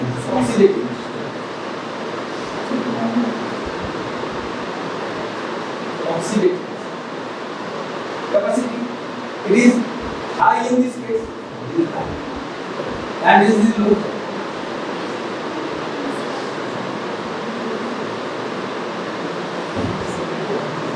Oxidative means that is the oxygen is utilized in the mitochondria. So in this muscle, the number of mitochondria is more in comparison to the capillarity. That is the number of capillaries per unit volume is more in this case. Myoglobin that stores oxygen and is released whenever required. During exercise, there is rate fall in the pure and myoglobin is so it is related to oxidative activity. And it is the type 2B diionic. There is intermediate and there is spectrum, and in your text you will find another group type 2A also. This is so it is 2B and it is the so it is the red fiber and this is the white fiber. Relatively redness is less due to less amount of myoglobin and this capillarity. Less amount, but it is glycolytic activity is more. Quick movement they can produce. Glycolysis. Anaerobic glycolysis is prominent in this case. Anaerobic glycolysis gives rise to from one glucose molecule. Number of ATP produced anaerobically is into biochemistry ব্যাপার প্রাথমিক ব্যাপার carbohydrate metabolism একটা glucose অণু থেকে কটা ATP অণু তৈরি হয় অক্সিজেনের অভাবে দুটো হয় তার মানে সেখানে অক্সিজেনের অভাবে সেখানে ল্যাকটিক অ্যাসিড তৈরি হচ্ছে ল্যাকটেট তৈরি হচ্ছে বুঝলে অনেক বেশি তৈরি হয় এরোবিক প্রসেসে but it depends upon it is a quick process and it does not depend upon the oxygen. And for this reason, they contain a huge store of glycogen. Glucose derived from a glycogen, it can generate 3 ATP molecules during energy. From the glucose 2 ATP, and from the glycogen, glucose is derived by process of phosphorylations. And in that case, additional 1 ATP molecule can be derived. For fast activity it is this. And these motor units are within the body are in there is the type 1 fiber. They type 1 fibers. One motor unit, slow motor unit, they contain type 1 fibers. And fast motor units, they contain type 2 fibers. It may be type 2A and type 2B. Type 2A is the fast, but it is fatigable, easily fatigable. Less fatigable. And type 2B, that is more fatigable. FA, fast and fatigable. We are discussing type 2 to the spectrum. And so motor units can be divided into 2 groups. According to the type of the fibers, they supply slow motor unit and fast motor units. In case of slow motor units, and in this case, diameter in type 2 is larger than this, and they are supplied by larger axons, and they are supplied by moderate, and in that case, the fibers relatively thinner than that supply the type 2 fibers. And current tech mentioned that in this case, this number of innervation is less than in this case. It means that is the first muscle fibers or type 2 fibers. They have the innervation of relatively larger actions and they are innervation more. That is the number of muscle cells is more in a particular muscle. In a particular muscle, the innervation is more. That means the number of muscle cells in that type 2 motor unit is more. And in case of the slow type fibers, that is slow type motor units, the number of fibers relatively less. Whatever it may be, and the type 1 fibers, they are commonly used initially. Suppose when we are standing and moving slowly, then it is the type 1 fibers, they are predominantly active. They will generate energy and they are less fatigable. But when we work with some speed, then there is recruitment of initially, that is the 2A fibers, and whenever some requirement like jumping or so, then fast fatigable is required. Suppose a footballer is trolling in this, then mostly the type 1 motor units are activated and fatty acids are predominantly metabolized. But whenever it begins to run, then initially along with these units there is recruitment of this type 2A fibers, and whenever near the goal he takes a kick in the ball, and in that case there is the type 2 fibers are used. So during activities, the fibers are recruited in this way. As relatively smaller fibers supply the type 1 muscle cells, and so it is called size principle.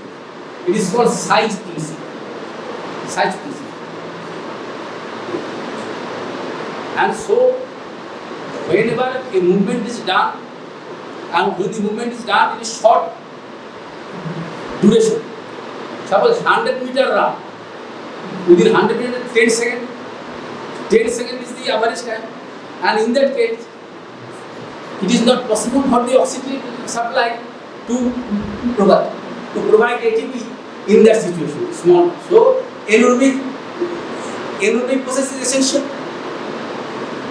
ATP is utilized, creatine phosphate is utilized, and quickly energy is possible only by anaerobic process. 85% of the energy is coming due to anaerobic process.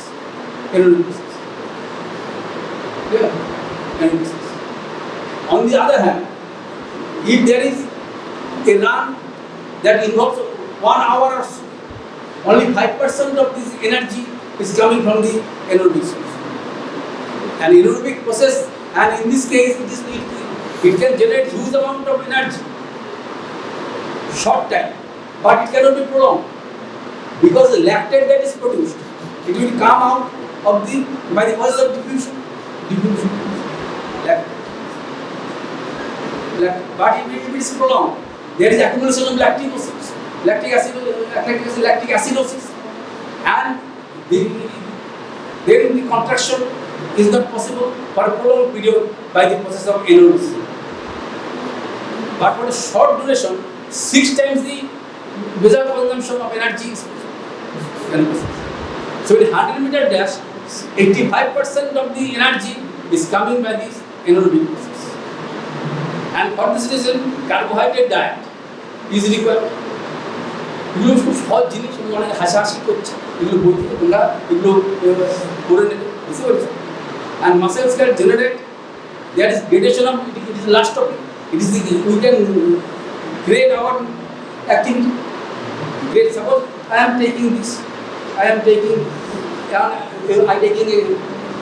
much larger weight. So we can grade our activity. Initially, the greatest activity is the recruitment of more motor units. Recruitment of more motor units. It can be demonstrated in abdominal laboratory. When we bring the secondary induction coil to the primary induction coil, so and then there is gradually increase in the height of the contraction. And whenever there is maximal stimulation, there is involvement of all the nerve fibers, then we get a peak. You cannot increase the force or height in this, but initially it can increase. So recruitment is one process. Second is this, that whenever there is contraction, whenever there is maximal contraction, a single muscle twitch, then there is summation effect. In case of tetanus is produced. Summation of contraction. And whenever there is summation of contraction, 3 to 4 times force of the this muscle twitch can be produced. And the length of the muscle is also important. It must be in this situation that the length is close to the resting length and maximum force can be generated. In this way, strength of the muscle can be increased. Muscle metabolism and other things, they are important, and I request you to read yourself. Muscular dystrophies, Duchenne's muscular dystrophy, Becker's muscular dystrophy, and these are all easy things, and you will go through book and can have your adequate knowledge. Now I request you to sit and produce less sound, and your teacher come and the practical will start. That is not less important than this other deliberations.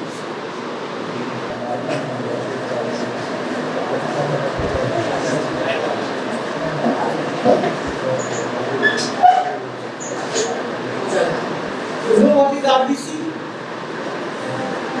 I hope you all know that. Yes?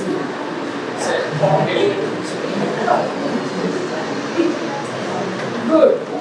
So RBC is red blood cell, present in blood. There are 3 types of cells in blood: RBC, MBBC, platelets. So we have been learning from class 8 to 7. So RBC, also called erythrocytes, WBC, also called leukocytes, and platelet, also called thrombocytes. RBCs are called erythrocytes. Erythro means red. Erythrocyan is red pigment. So leuko means white. WBCs are called leukocytes because they don't have any color, white in color. And platelets are called thrombocytes because they are important role in thrombosis, stoppage of bleeding. Now, today it is RBC. You know, the joy of physiology is not only in mugging the things written in books, but in doing so. The taste of pudding lies in eating, not by describing how it is prepared, but by seeing. You have to eat it. So you have to do it. So once you do the RBC count, then you realize the joy of counting at least one parameter. In physiology, if you want to do any physiological study, whether in a patient or in a research, you will have to do some experiments. Some experiments are very simple as measuring the body temperature. Some experiments are a little difficult, like measuring the blood pressure. And some experiments are a little more difficult, like RBC. The RBC count is, I feel, quite difficult. Also, remember I was a junior teacher, assistant professor, and I was teaching RBC count. So while I was collecting blood, having some problem, going overshooting like that, then one student said, "Sir, shall I try?" Then I said, "Yes, try." So he came, picked the bigger, took blood, and immediately in a second he collected the blood exactly up to the mark, delivered it, wiped the tip of the pipette, delivered it into the doing all sorts of dilution and then delivering it in the proper place in the counting chamber very accurately. How did you do it? Sir, I was actually doing my lab technician course. I completed lab technician and worked as a lab technician for quite a few years in a good laboratory, and then I married and my father-in-law said, no, my son-in-law would be a lab technician, I won't accept it. Let him be a doctor. So he got me admitted in this college, and now I am in the first year medical student. Right now he has completed MBBS, MD, everything. Even that is also wrong. So you have to practice. Only by practicing you can learn it, not by lecturing. So I will give you only the principle, the hints of how it is done. Chamber. Everybody will have it when you go to the practical class. Right now you can have a look at it. Just look at it.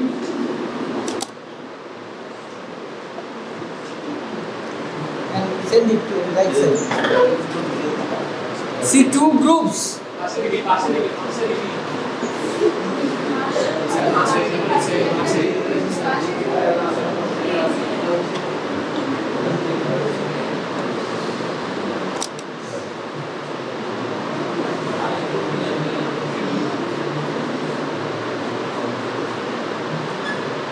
We work out each chamber.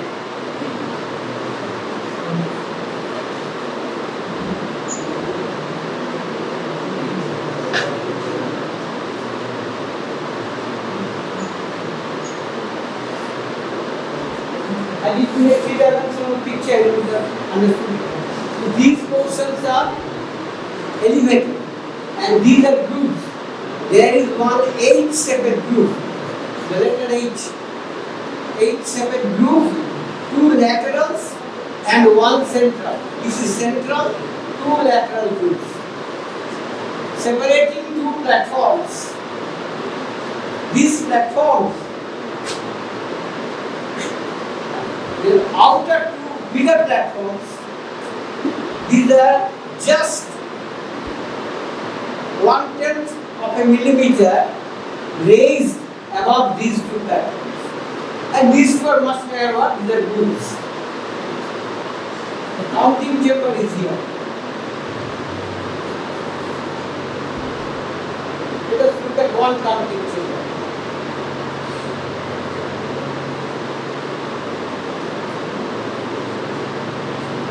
So it is like this.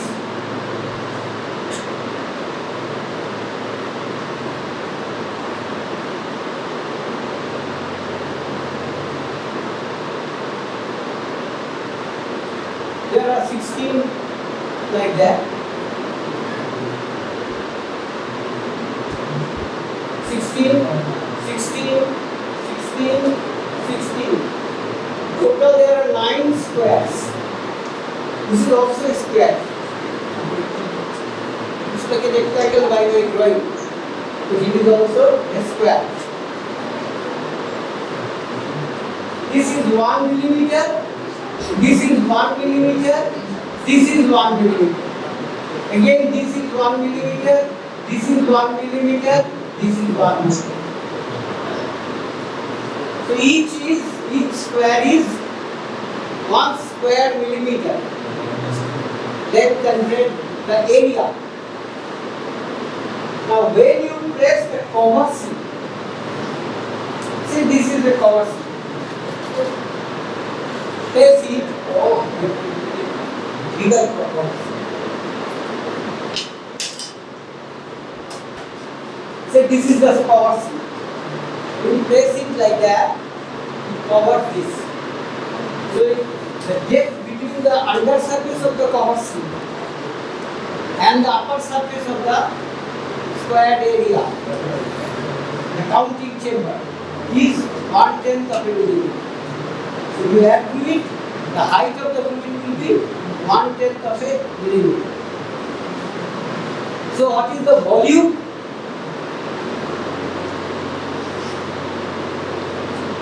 This is 1 millimeter, this is 1 millimeter. 1 square millimeter into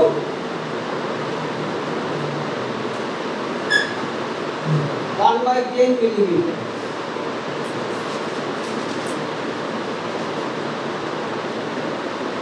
So this will be some 1/10 millimeter cube. This is the volume of fluid present there. Now what we do, we take blood, first prick finger. I think by now you are all acquainted with the process of pricking, finger pricking. Are you? Yes, sir. Are you all satisfied? So this is the first step of your research life. Once you learn how to do the finger picking, you will be able to do a lot of tests with finger picking, not only physiology but also biochemistry. You can do blood sugar estimation easily, biochemistry. Nowadays, a lot of people are doing glycosylated hemoglobin A1C level. You can do pH. You can so many things. Forget about this big things. Today we consider on RBC count. If you can do the RBC count, you can publish papers. You will become a scientist. Even in the class, in the first year you can publish papers. How? Take the RBC count of all the students. 150 students. And then classify according to blood groups, according to where they are from, according to their family income, according to their dietary habits. Some students may be on one type of dietary habit, some students may be entirely different type of dietary habit. They are vegetarians. So there is a scope for so much. You have to do it yourself. If you give it to some lab technician, you are not sure what he is doing. So even if he is doing, you will have to keep a check. You will have to learn that he is doing correctly and also honestly. You will have to learn, you have to ensure that he is doing it correctly and honestly. So that is why you should learn the RBC count first. This is an RBC pipette. This is a WBC pipette. How do you differentiate? That is a very simple way. The one with the maker, he has made it. And it is a universal method. So all makers make it. There is a bead inside the WBC pipette which is white in color. So white bead pipette is the, you start from here and see everyone. Everyone will see. See, the bead is white in color. Give it to you. Now here you see RBC pipette. The bead is red in color. The bead is white in color. You see, bead is white in color. But this is a new medical college. In a new medical college, all instruments will be new. If you are sent to another medical college, very old medical college, say Calcutta, but even then, you will find the WBC pipettes, the bead is red in color. That is what I have seen. Why they are red in color? Because they are taking blood and taking blood and taking blood year after year, day after day. And the bead, the white bead has taken up the red color of the blood. They are not washed properly. Even if they are washed, some pigment will be there.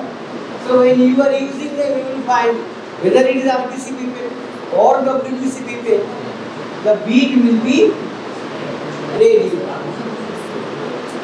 If the old enough. But you are fortunate or unfortunate that you are getting a fresh instrument and the bead is widely known. Now, can you return me the pipettes? So you have to know some other means of differentiating a WBC pipette and RBC. If you look at the markings, so in WBC pipette, the marking is up to plus 11, the upper mark. Lower marking is 0.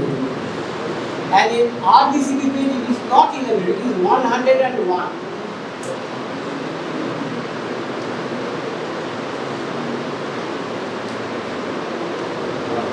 Okay, that means when you take up the blood, there is a global thing, a globe-like area in the RBC or WBC pipette.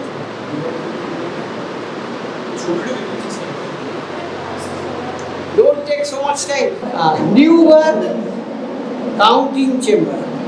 Newer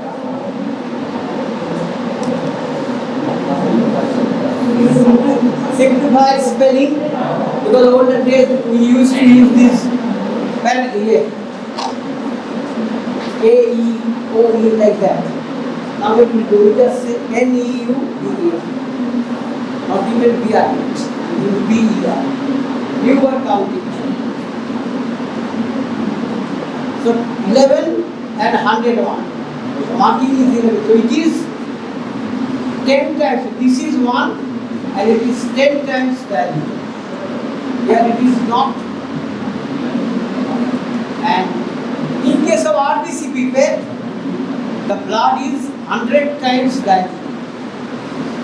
One portion is blood and rest 100 portion is the diluting fluid. Now you will have to use some special diluting fluid. There are so many RBC fluids. You have to use only one. So in our place, in our college,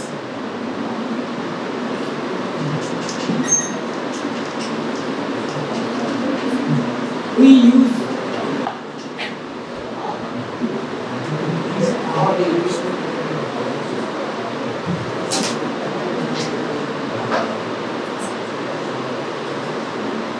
sodium chloride. What we use, the particular RBC fluid that we use in our college is Ames fluid.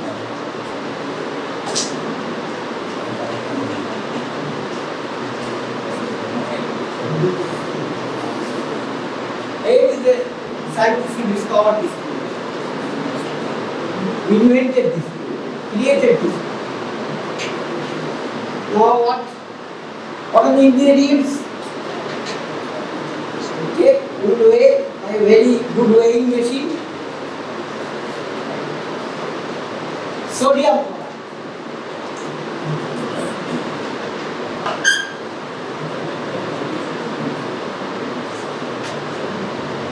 5 grams. Very easy to weigh, 5 grams of sodium chloride. Nowadays these all are digital, electronic balances. Then sodium sulfate. This is the formula of sodium sulfate. You all agree? Take 25 grams.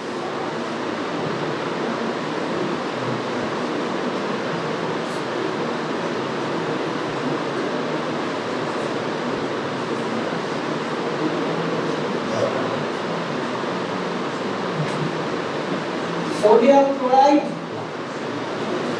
5 grams, sodium sulfate, 25 grams, and mercury chloride, 2.5. You have the weight? I hope you have finished weighing. Now you add these to 1 liter of water.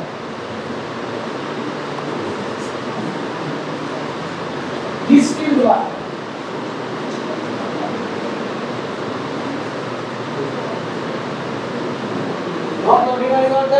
mineral water, you must use distilled water. So that it contains only water and nothing else.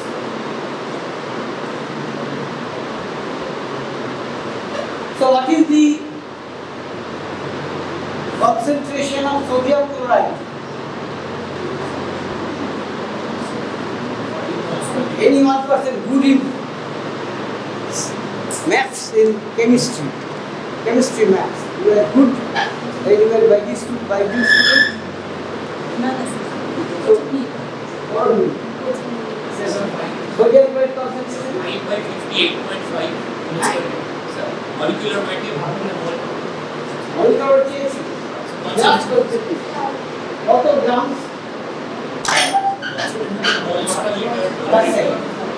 Percent is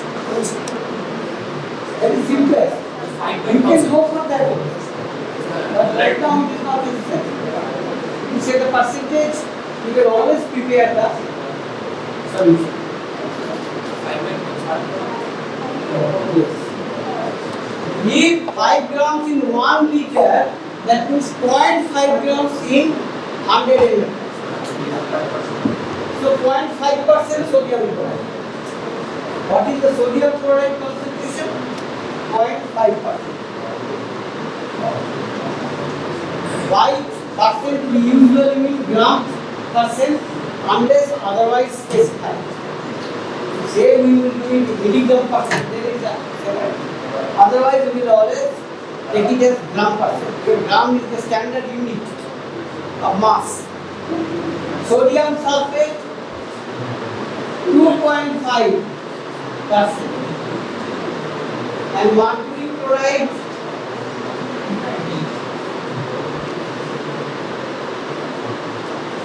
0.25. Okay?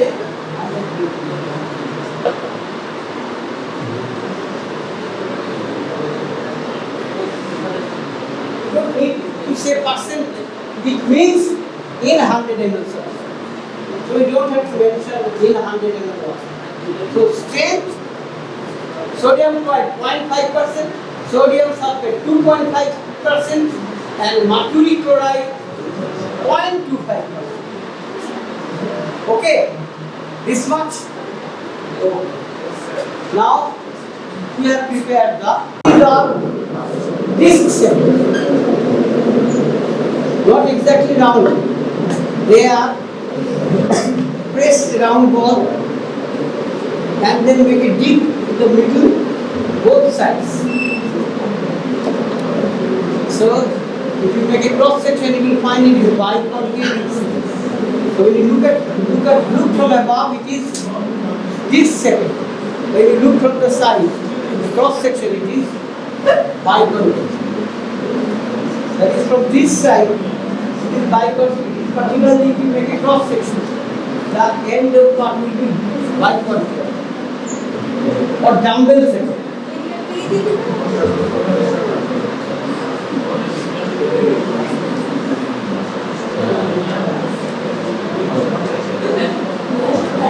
Otherwise it is fixed. It will be dipping.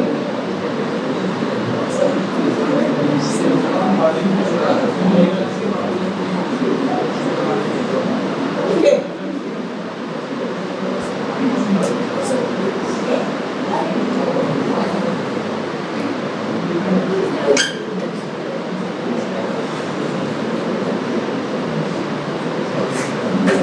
So RBCs are like these points. Because they are moving always in the blood. Heart is always pumping as long as you are alive. And the blood will keep moving, RBCs also will keep moving. But if you take blood out and keep it in a test tube, what will happen? The RBCs will settle down one over another. In this fashion. In this fashion, okay? This is called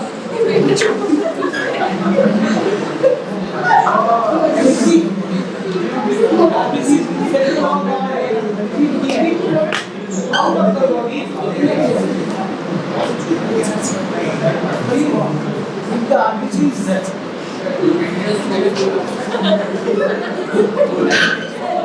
yes,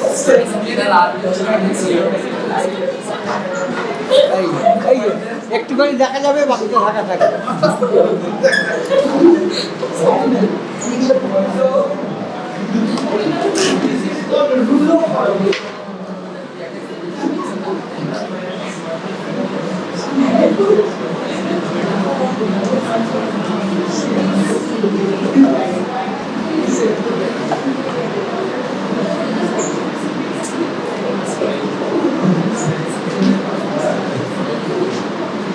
So when RBCs are diluted by the Haynes fluid, it will be distributed equally. But if it comes in one place and gets sedimented there, you will not be able to count it properly. So this ruler formation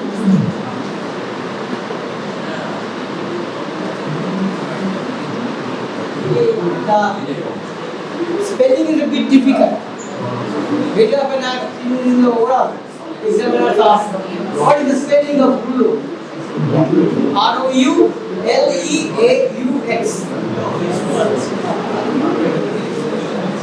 This is prevented by sodium sulfate. It's one of the most important functions there. Then what is the function of mercury chloride? You keep the mercury chloride in the lab after preparation. In order to prepare this fluid. But what will happen? There will be fungus infection. There will be other infections. And they will destroy the fluid. They will consume sodium chloride. They will consume sodium sulfate. So the fluid you will not be able to use. And to prevent that, we need an agent. And that is mercury chloride. It prevents fungal and other bacteria and other infections. Particularly fungal infection. It's very common.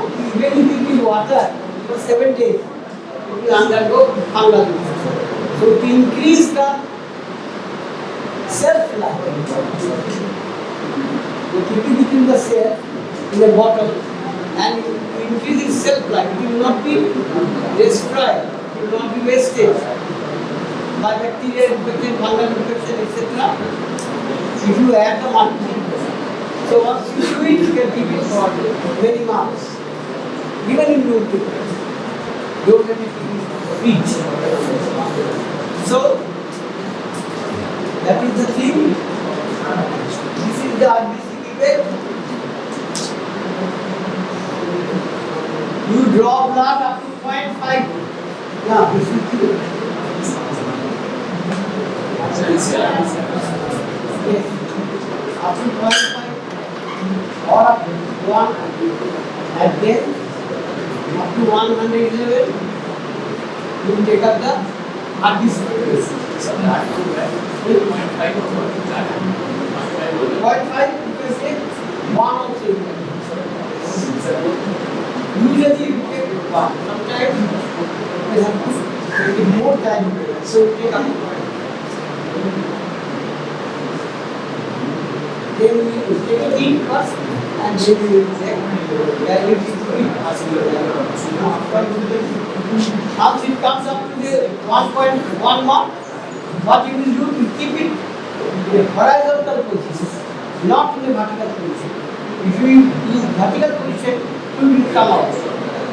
And then you shake it for just a few seconds, so that the blood is uniformly mixed with the diluted fluid. Then first 1 or 2 drops this way, because they are not mixed, they are in the column only. And next drop is connect in the column. Over, yes, first blood and then the fluid.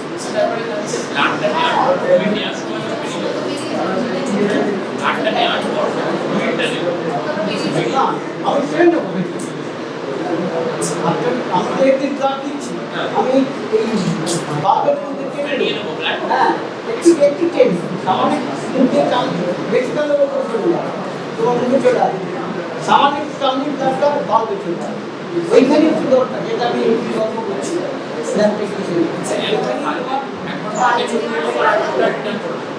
Chance খুব কম তারপরে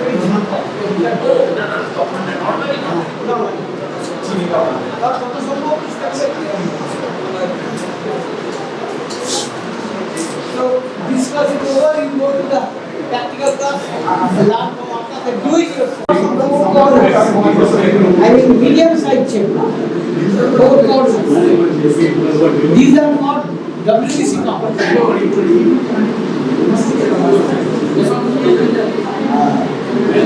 this is for WBC count WBC count WBC count this is only for RBC count this is also divided into 5 1 2 3 4 5 1 2 3 4 5 all are squares of equal size you can't each one is again divided into 16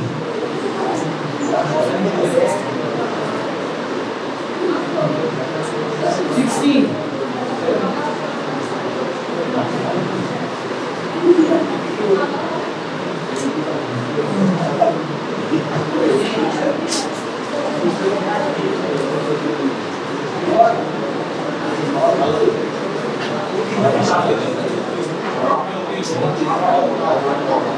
these are all divided into 16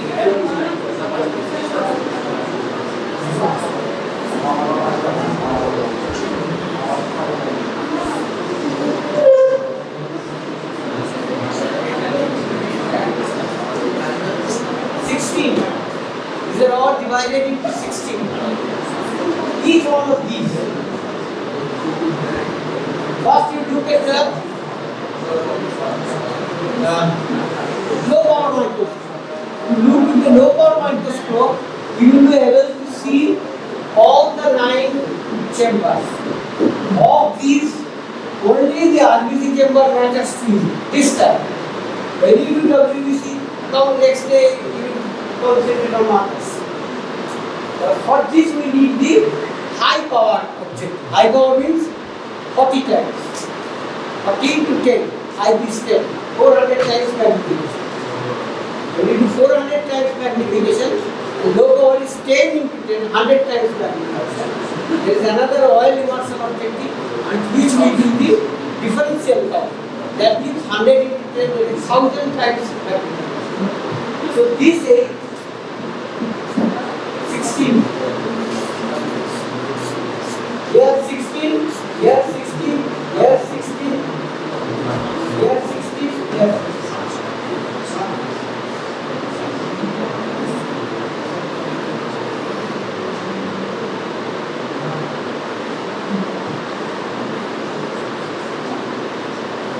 this four, not this.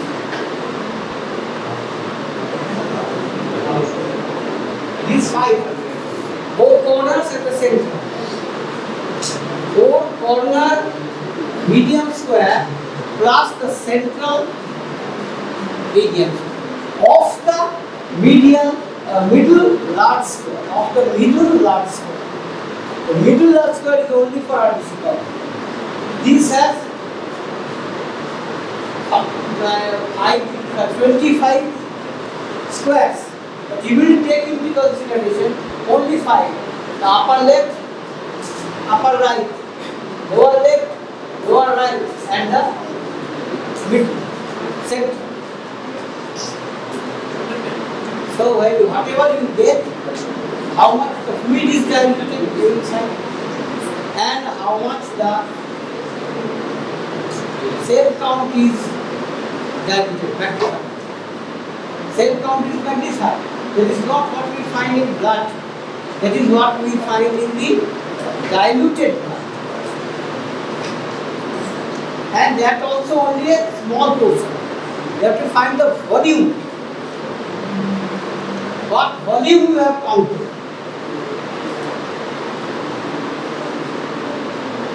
So each is, you can do it, that calculation yourself.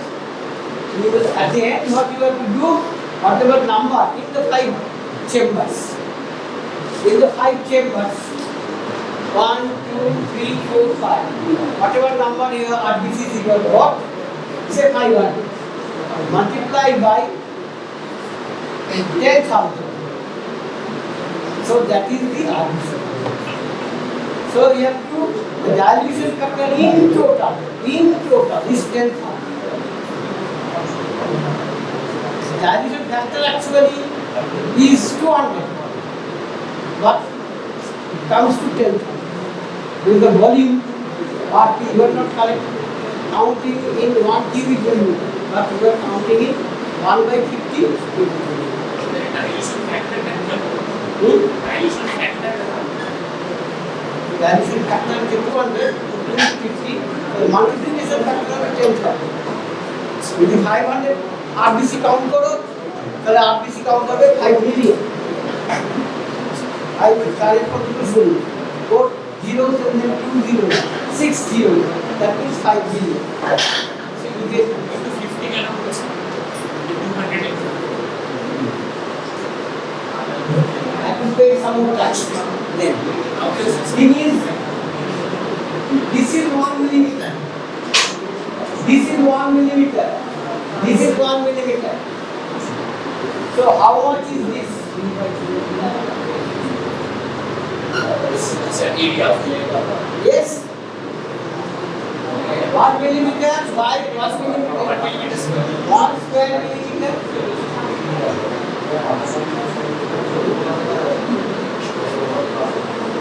So 1 small square is equal to 225. 1 by 20 square millimeter.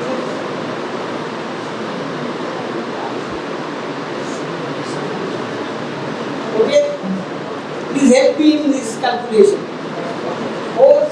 5 intermediate squares. These are intermediate squares. This is also intermediate square. The representation of the intermediate squares. These are small squares. So 1 intermediate square is equal to 1 by 5. 1 by 20. So we are counting 5. 1 by 5. So 1 by 5 only. 1 by 5.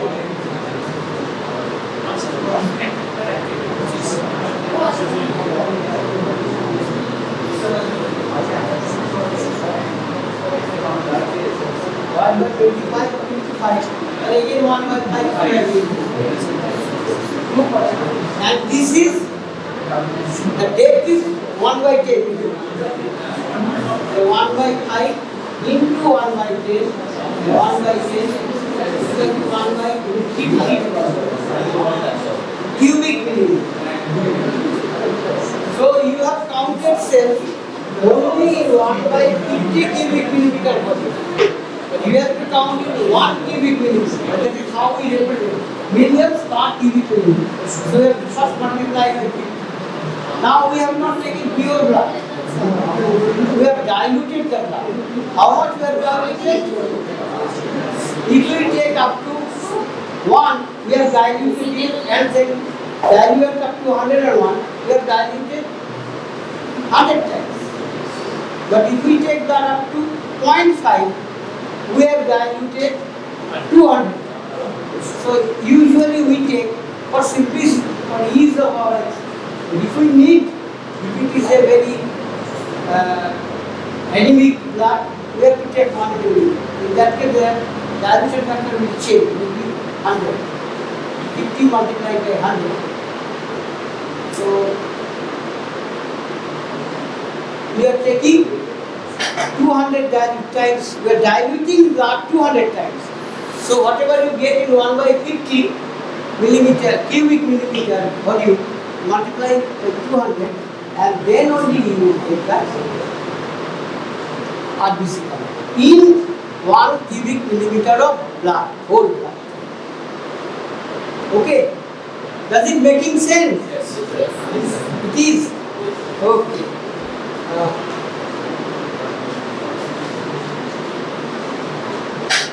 If you have any question, you can ask. We go straight to the practical class. Start doing. It's only by doing that you learn. Taste of pudding like in eating. Pleasure of songs come with singing. So you go to the class and sing. So class is on total count of RBC, but we will do WBC also, the theoretical discussion, and from next day you will do it hands-on. So what is the procedure? By now you know procedure, that means pricking. Pricking is aseptic precaution. Speed. Dry with, rub with cotton. Wet the cotton in the spirit and dry. Rub it on the area from where you will prick, that is the finger. Then dry it. What is the dry? Why it is needed to dry? Because the antiseptic action comes only after some time. So that time till it is dry, and so that the blood is not. This is one reason, and the second reason is so that the blood is not diluted with that spirit itself. So then prick, take the blood. In this case, in those cases, in Leishman staining, differential count will put the blood on the slide and then made the smear. 2 or 3 slides, make 2 or 3 smears. Here you will put the blood in some, say in petri dish, some 3-4 drops, 6-7 drops you put in a petri dish, and also in RBC, total count of RBC experiment, Hell's fluid is taken in a petri dish. And what is done? You know the procedure by now? You suck it. You don't know the procedure. Then what do you know?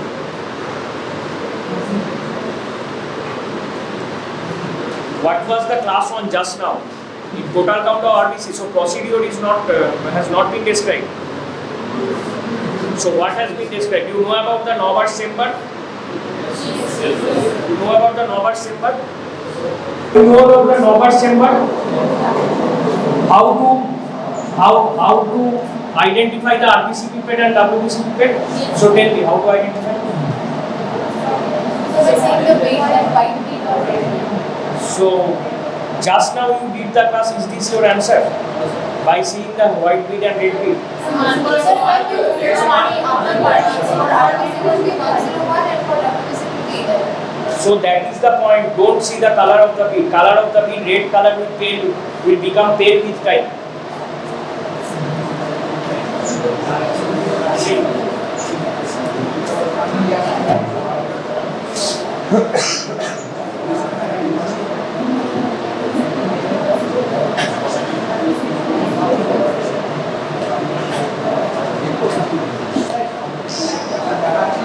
Don't talk.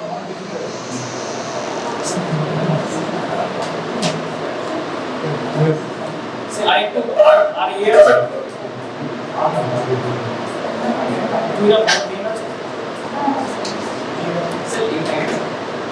Don't see the color. Color will fade with time.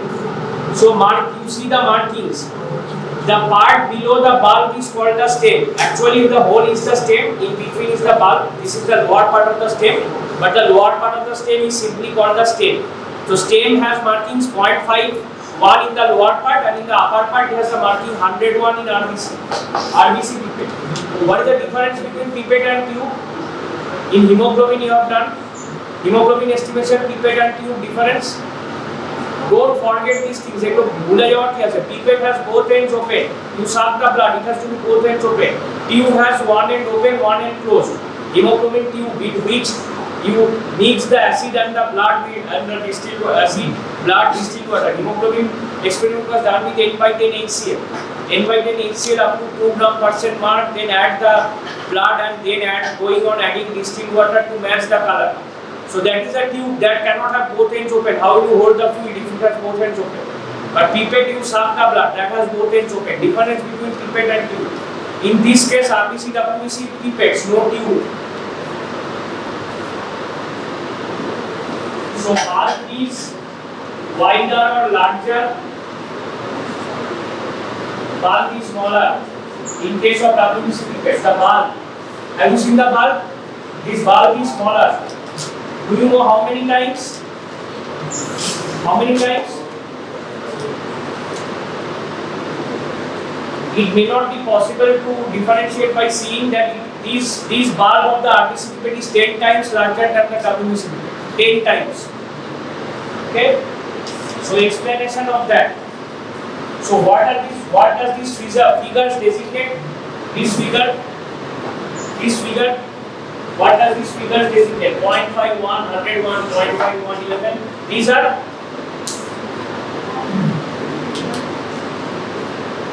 These are parts of volume. In the lower part of the stem, it is one part of it is say one volume. No unit. Don't say any unit. It is not microliter. In hemoglobin pipette, up to what part we suck the blood? In the hemoglobin pipette there is a marking 20 microliter. We suck blood up to 20 microliter. Here one does not indicate 1 microliter or 1 milliliter is not possible. 101 milliliter it is not possible to accommodate 101 milliliter of fluid in this tiny state. Obviously this is not milliliter, it could be microliter. As in hemoglobin we see, we suck the blood up to 20 microliter before mixing it into the already taken acid into the tube. So here it is not 1 microliter, it may be almost 20-25 microliter. But it is given as 1. That means that is taken as 1. Here that volume is taken as 1 unit. No mention of any. Not to mention any unit. It is not microliter. It is 1 part of volume. 0.5 is half of that. 0.5 is half of 1. 0.5 parts of volume. And above the bulb is the marking 101. 101 parts of volume. So below the bulb is 1 part. And above is 101. So the bulb is how much volume? Above is 101, below is 1. So how much volume? 100 parts in the bulb. How much volume in the bulb? But not 100 microliter, remember. Not 100 microliter, it is 100 parts of volume. This is 101 parts of volume. Not 101 microliter. No, not 101 microliter. No unit, no figure is in this in the unit is microliter. No unit, just parts. If 1 is that, 0.5 is half of that. 101 is, that means rest is 100, so total is 101. So the bulb contains 100 times fluid than the lower part of the stem. When fluid is drawn up to total 101, then the bulb and the upper portion contains 100 times fluid of the lower portion of the stem. In the WBC pipette, 11. Up to the lower part of the stem is 1, then it is 11. So bulb and the upper part of the stem contains 10 parts of volume. That is 10 times of the lower part of the stem. Up to lower part of stem 1, everybody understood? Yes, sir, everybody understands very well.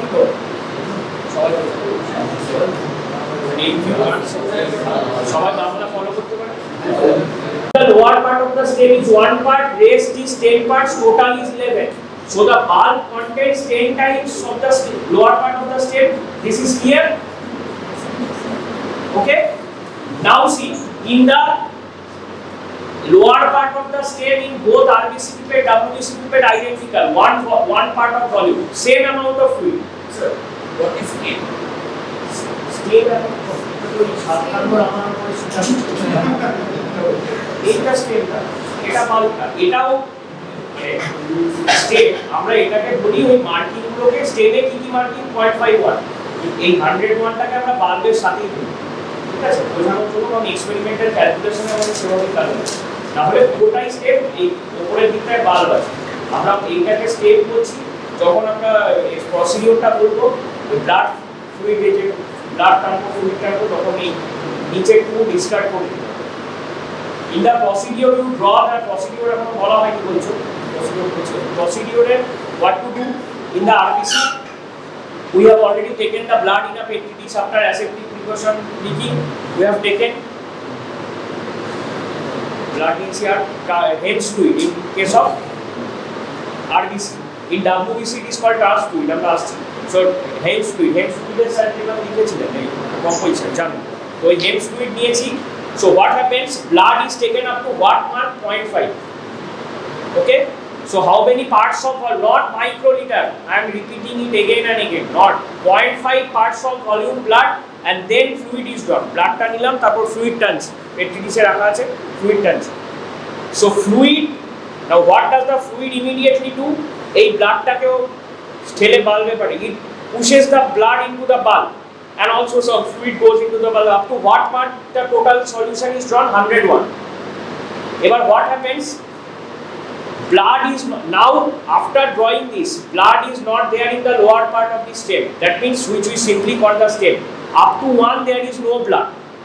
So blood and fluid is mixed, then we simply rub it like this, keeping it horizontally. এইভাবে করতে গেলে যদি by chance পড়ে যায়, if it falls down, if it trickles down, then experiment will get wrong. So just rub it in the hand like this. ঠিক আছে? এভাবে কেন রাখবো? যে সবচেয়ে ছোট হাইটে সে পিছনে গিয়ে বসে আছে, দেখতে পাচ্ছি? তোমাকে বলছি, can you see? So rub it in the hand. So this is mixed. Now blood and fluid কোথায় mix হচ্ছে? In the bulb only. Below it there is no blood. You understand why? Because as soon as I start drawing the fluid is pushing the blood up in the bulb. So in this part there is no blood.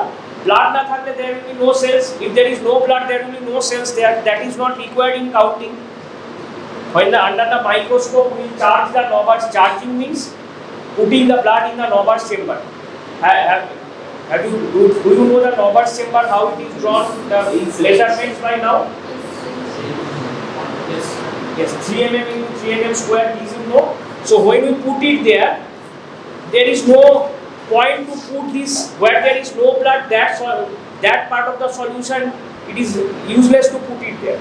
So by gently blowing like this, gently blowing, we will just see, we discard, very gentle blowing, otherwise also the blood will also go out.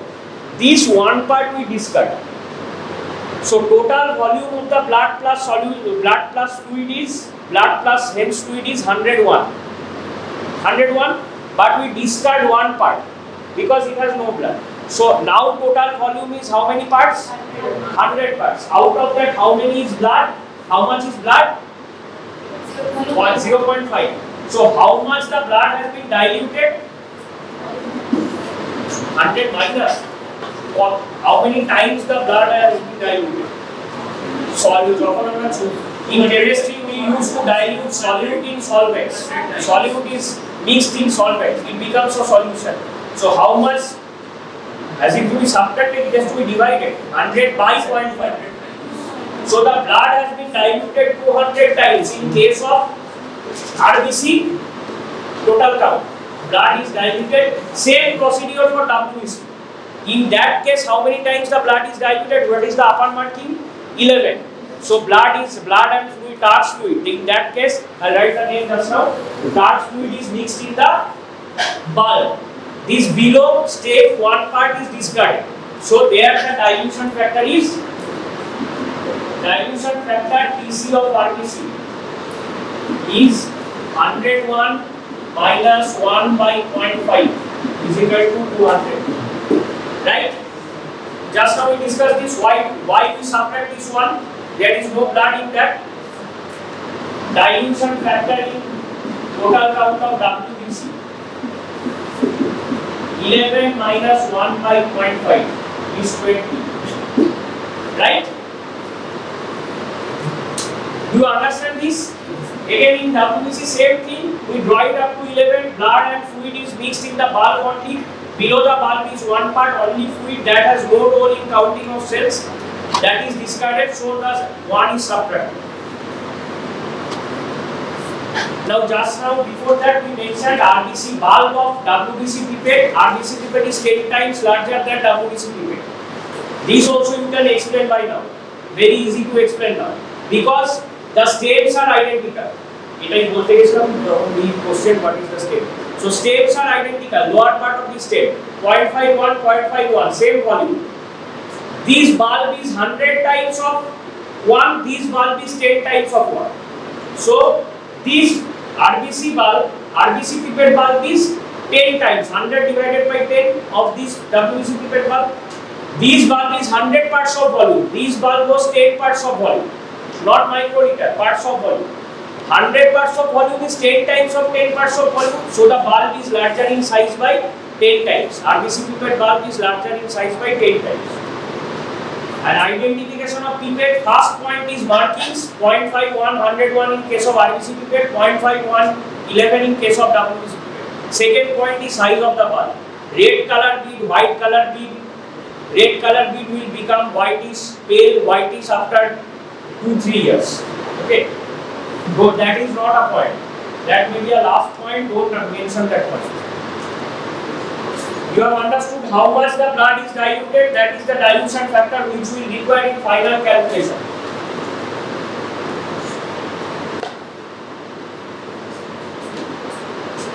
Now in a Nober's chamber, we call it, you have to say in the exam, improved Nober's chamber, not only Nober's chamber. Because this Nober's chamber was originally developed by a person called Kramer. In the book by A.K. Chan it is written, Kramer in 1885. Later it has been modified. What is the modification? Now we come to it. I think you already know. Sir has mentioned. So see. So Nober's chamber has upper and lower platforms by doubling them. Whenever I draw, just as you are drawing by hand, it is not possible to draw very perfectly. But just assume that it is a square. You have seen it with your hands. Here is the upper platform, lower platform. Both will be charged together simultaneously, uniformly. The blood will go. There is a chamber, the counting grid, which I am drawing here. Counting grid is also in the upper chamber and an identical counting grid in the lower chamber. Right? You know this? We can count in any of the two. Not both together in any of the two, because I am assuming I am doing the experiment correctly. When I am charging the blood, a cover slip has to be put up on top of this, and the gap between the cover slip and the grid, cover slip is just on top of this. There is small gap, very minute gap, that is 1/10 millimeter. Okay, that is 1/10 millimeter. So the counting grid is both on the upper platform and the lower platform. Now see, I am drawing one of the any one grid is, this is 3 mm. This you know by now. This is divided into 9 squares. Each is 1 mm into 1 mm. Okay. So in these 4 squares, WBC is counted. You know. And in the central square, RBC is counted. This much you know.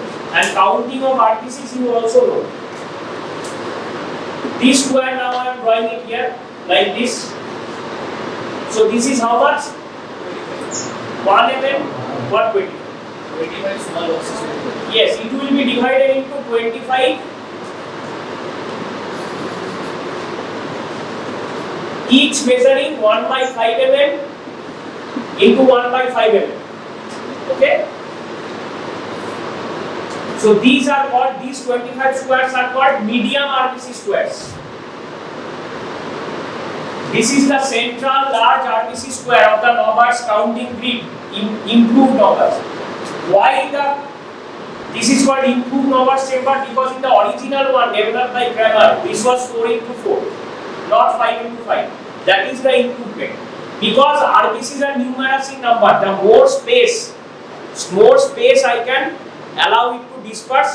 If in this table, in this small table, there are say 30 apples, it will be difficult to count. But if there are 2 apples, it will be, if 30 apples are scattered on 10 chairs, it will be easier to count. RBCs are so numerous in number, more I make the boxes smaller, I can count more correctly, otherwise it will be difficult to count. These are medium small squares. Now you see, in the medium small squares, this is the left upper corner square, this is the right upper corner square, this is the right lower, this is the left lower, and central is this. That means this is large central square and medium central square is this. Okay? Right? So we don't count all the 25 squares. RBCs are so numerous in number, it is not possible to count so. We actually count only these corner squares, corner medium square and the central medium square. These 5 are counted, right?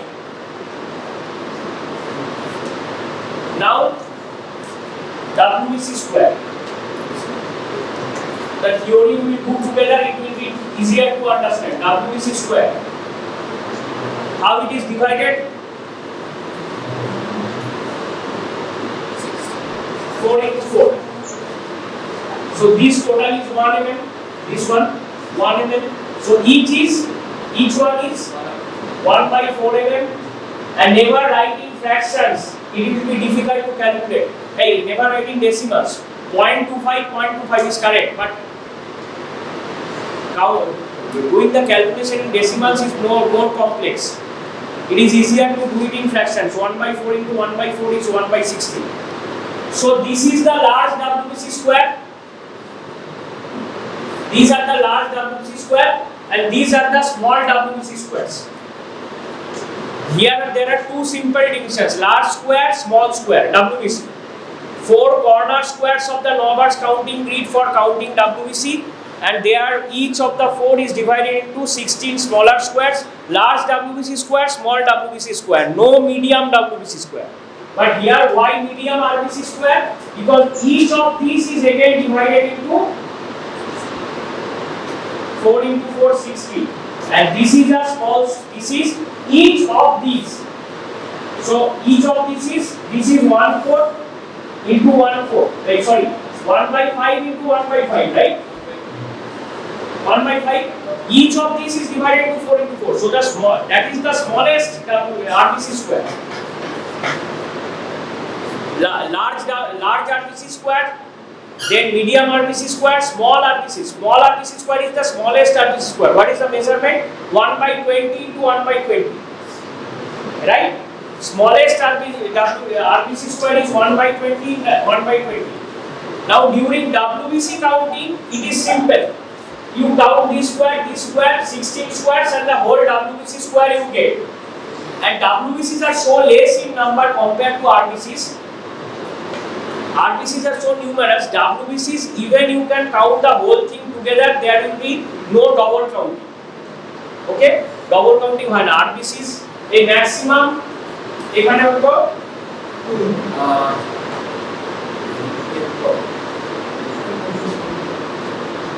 maybe 100, 20, 25, 30 cells WBC. So you can count it together also.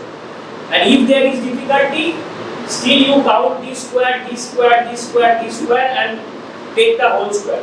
Like that you count 4 large WBC squares. So this is simple. But in case of RBCs are so numerous. Now how to count the RBCs? We have already, I think, discussed, but I am repeating it. See how to count the RBCs. RBCs, how to count? What we told, we will take the large upper corner. The convention is first start with the left upper corner, then go to the right upper corner. First start with left upper corner. Counting this, when this is complete, you leave 3 squares to the right, go to the right upper corner. Leave 3 squares downward and go to the right lower corner. Go left, 3 squares keep it, so go to the left lower corner. Understand how to go? 1 square. And what is? So, and to divide this each medium square into smaller squares, there will be some triple lines. These triple lines extend where? To the chambers where nothing is counted. In which chamber, which squares nothing is counted? Those 4 corner WBC squares of the counting grid and the central RBC square. Still there are 4 squares left. 1 mm into 1 mm square. There are 9 squares. In 4 WBC are counted. In 1 RBC is counted. Still there are 4 left. In those nothing are counted. Those contain only those extensions of triple lines required to make this smallest square. When you will see under the microscope, it will be clear as daylight.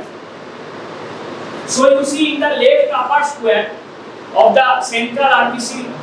So here what is that? Here there is 1 mm into 1 mm non-counting chamber, right?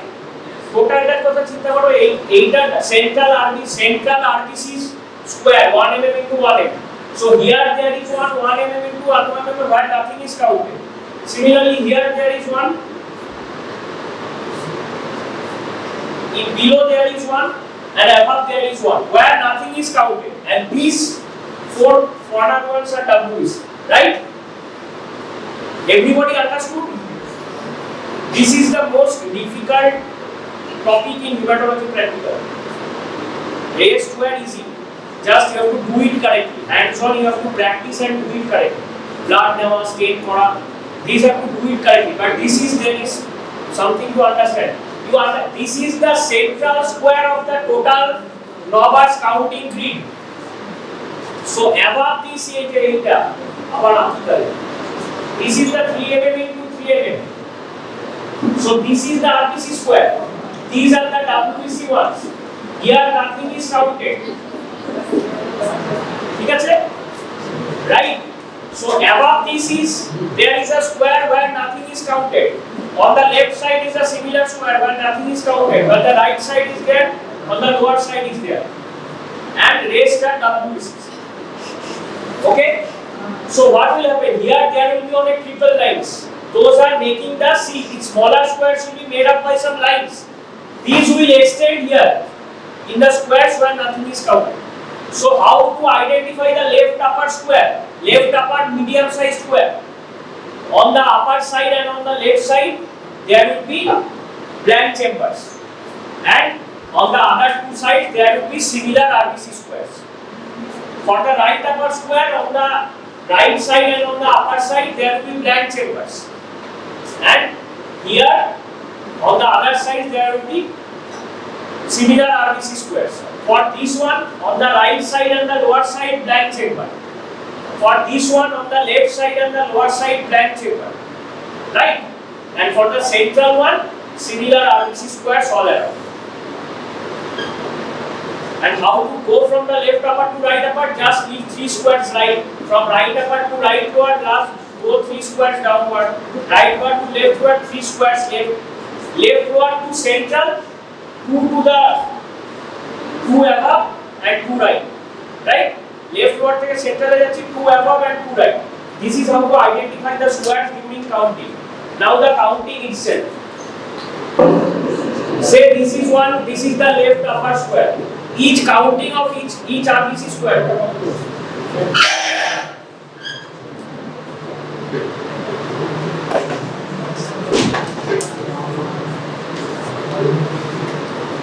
So each medium size square, this is how much? 1 by 5 mm into 1 by 5 mm.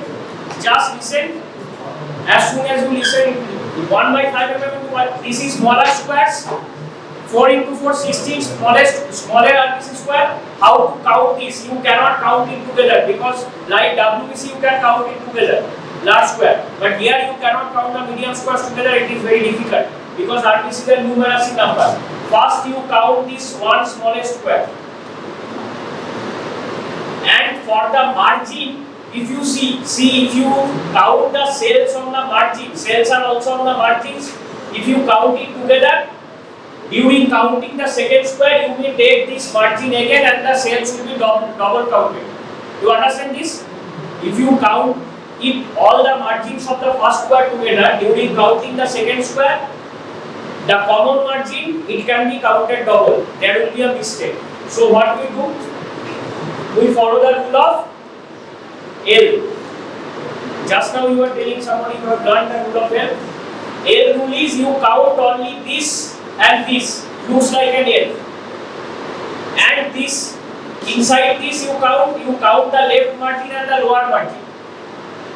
This margin you will count only by counting the second square. So this rule of L will together with the inside cells. Again this cell with the inside cell. So what will happen? You go on counting like this. After you complete, you have counted the whole medium left upper square and this L margin. This margin you can count at the last. So the square is complete. Right? This is one left upper square.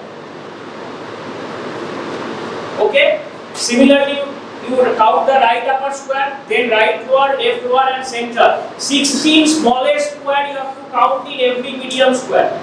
And following the rule of L, you will get the middle part and this L. And this one, the inverted L which is left behind, that margin you count at the last, so the square is complete. Like this you have to count 5 medium squares. Okay?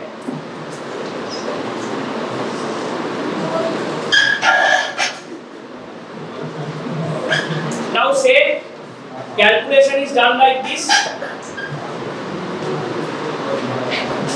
Say the large upper square has a number of cells.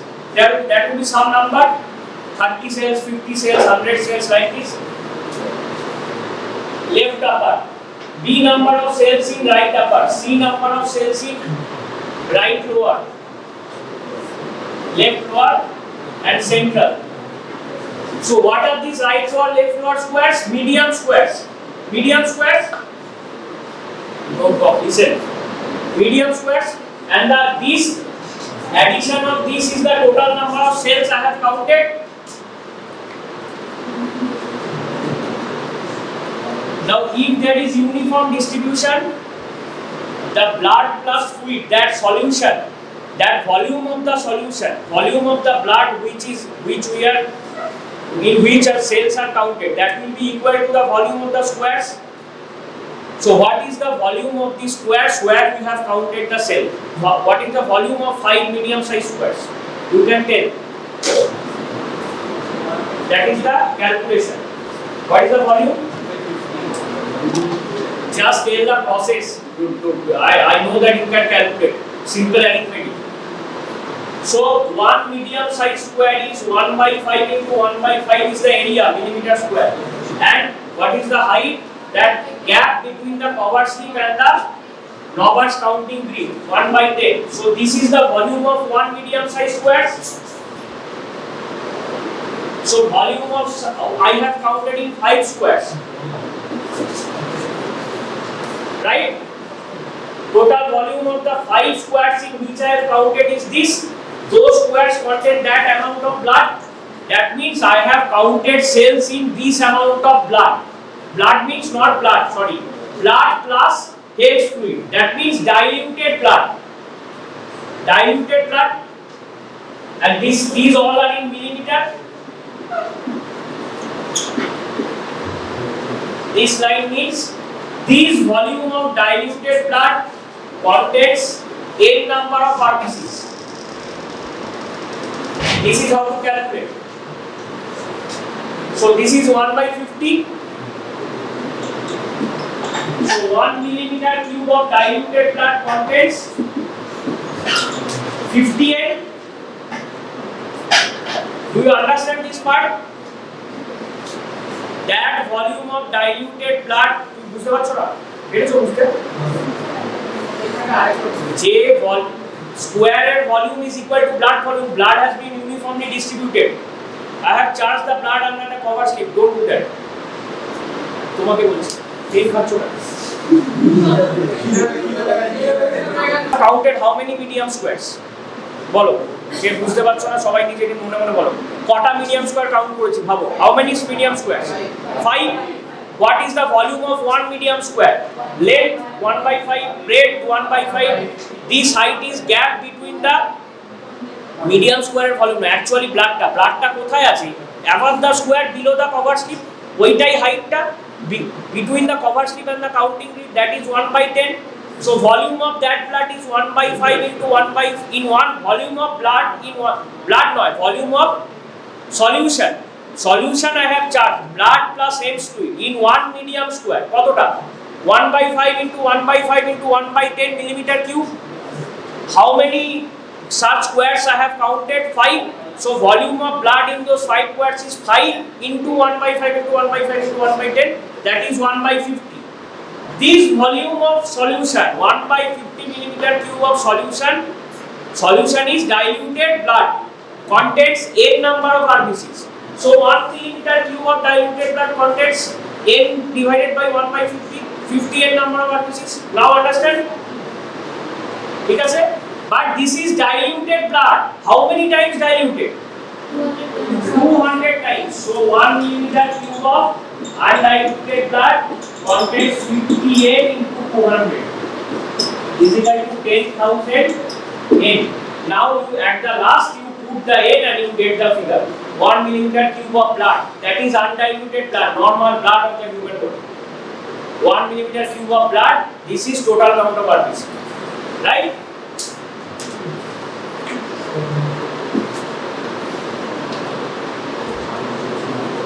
Go and read itself today and also on Friday evening. আজকে পড়বে 30 minutes to 45 minutes for this is the most difficult topic of the hematology practical.